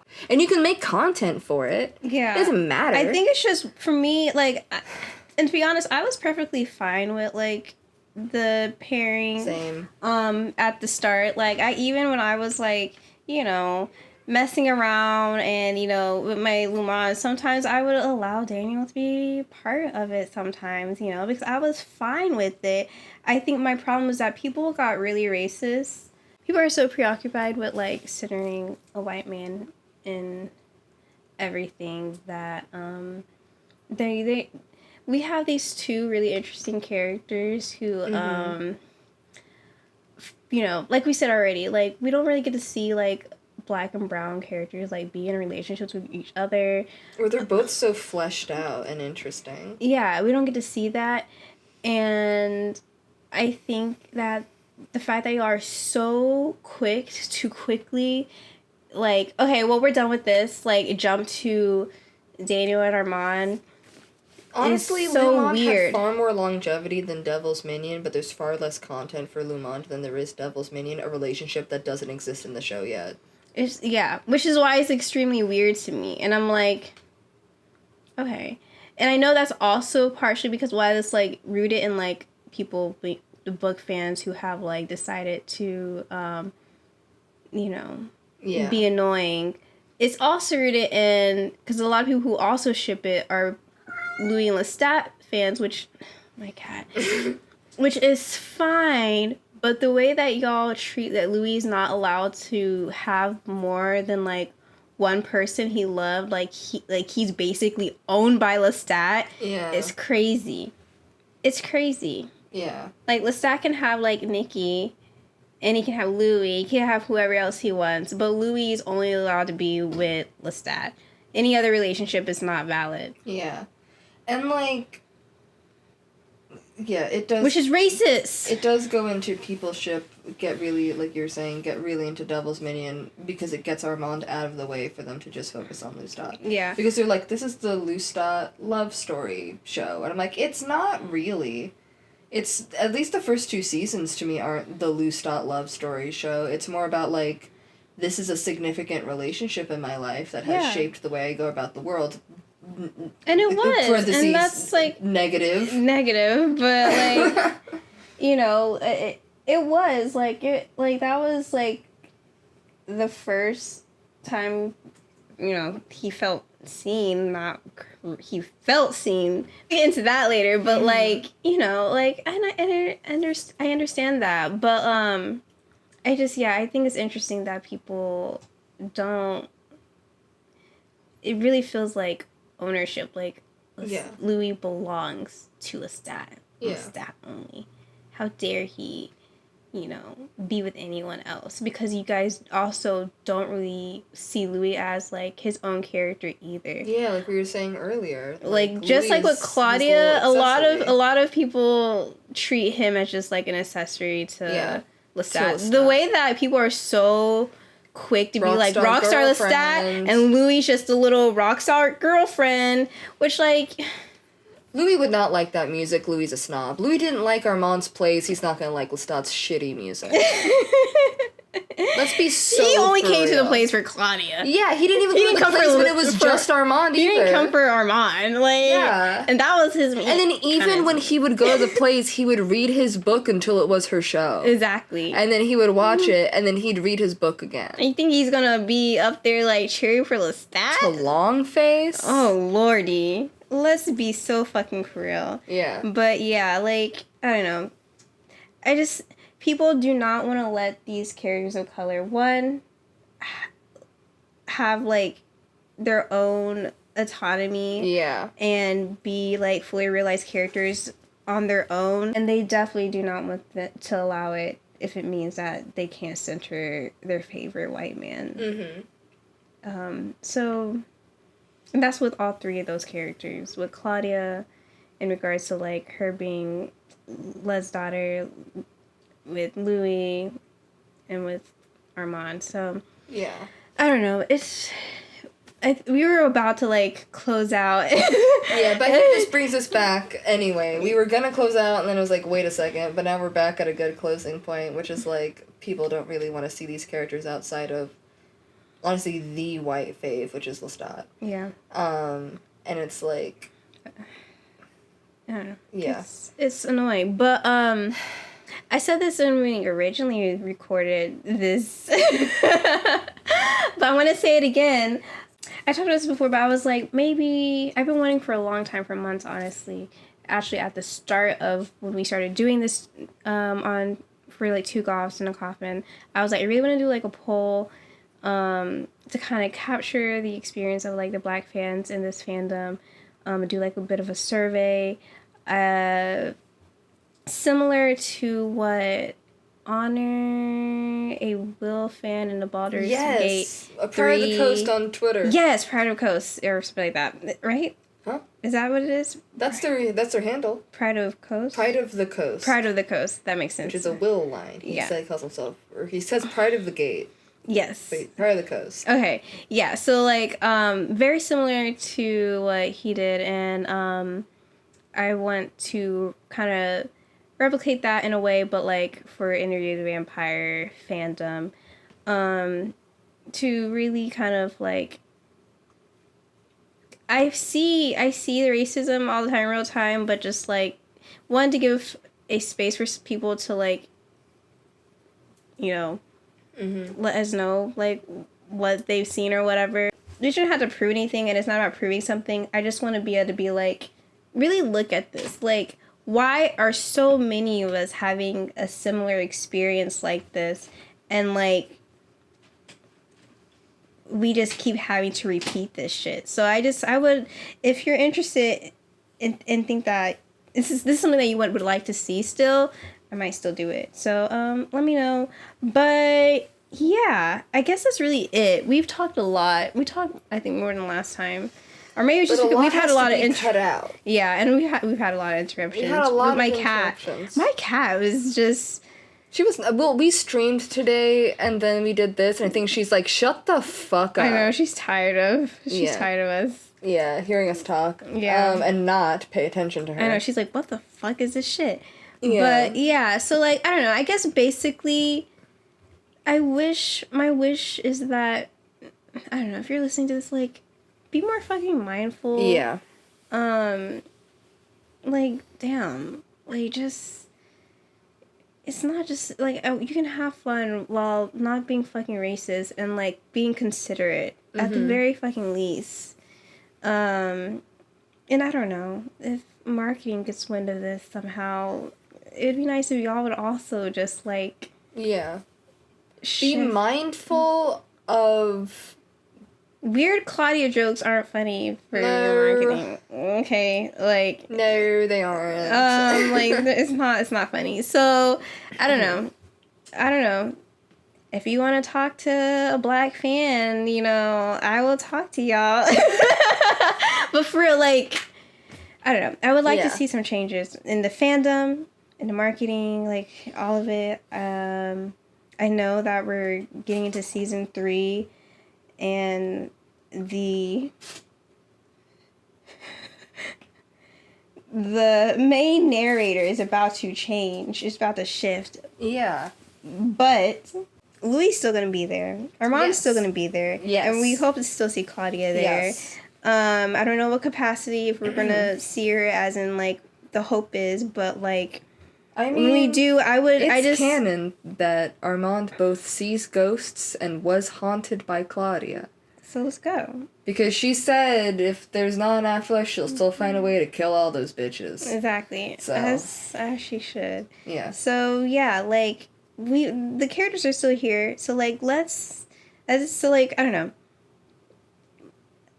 Let's just... Yeah. Just be better. Goodness fucking Christ. Yeah. That's all I really have. That's all I really have. Yeah. But yeah, so thank you for listening to this all the way through. You know, feel free to let us know what your experiences with, like, fandom racism, whether in this fandom or other fandoms, have been like in the comments. We would love to discuss it. Yeah, because, you know, this is also we really want to create a space for, like, people of color and, like we said, horror to find, like, community and be able to, like, talk about things that are important to them. So we would love to provide that space. So feel free to talk about it in the comments if you like. And yeah, I think that's really it. Do you have anything else? No. we've said a lot. We've said a lot. So yeah. And also, if you have any negative comments on this, keep it to yourself. Yeah, I don't give a fuck. You're part of the fucking problem. Yeah. And that's it. Feel free to, you should, Follow us on all of our socials. Since we're posting this probably on YouTube right now, we need to look for a good podcasting platform, because we thought we had one and then it wasn't gonna be good. Yeah. I think we said that maybe. We said that on our stream. Oh, yeah. We also streamed today. You should tune into that next time. Yeah, we'll make a post about it on our socials when we're going to stream. We're going to upload the VOD so you can see it if you didn't catch it. Anyway, follow us on our socials. We had a really fun time talking about this. Our next one is going to be an interview with the vampire again, but okay, so it's going to be Louis first. Because we already did a test run of this. And we were going to talk about Louis, Claudia, and Armand in regards to race, sexuality, and gender, and we spent 2 hours talking only about Louis. So we're going to do it again with the understanding that it takes us 2 hours to talk about Louis. And we didn't even fully really get into it because we were like... We need to spare time because Claudia and Armand are next, and we're like, we can't. Then we had 30 minutes left because we were trying to keep these at about 2 hours. Yeah. We had 30 minutes left, and I was like, do you just want to talk about... just Louis? Yeah, and we're like, we got it at this point. So our next one is going to be a part of, let's call it a 3-parter wishful thinking. There's a chance that it might be 4-part, but the 4th part will be specifically talking about the trial because all of them are It involves all 3 of them. Yes. But yeah, we're talking about race, sexuality, and gender with specifically Louis, Claudia, and Armand, and then kind of how that all comes to a head in the trial. Yeah. So yes, so look out for those. And that's all we have. This is Straight from the Coffin. I'm Jude. Straight from the Coffin. We're not doing that. We gotta end it. Straight from the Coffin. I'm Jude. And I'm Amari. Goodbye.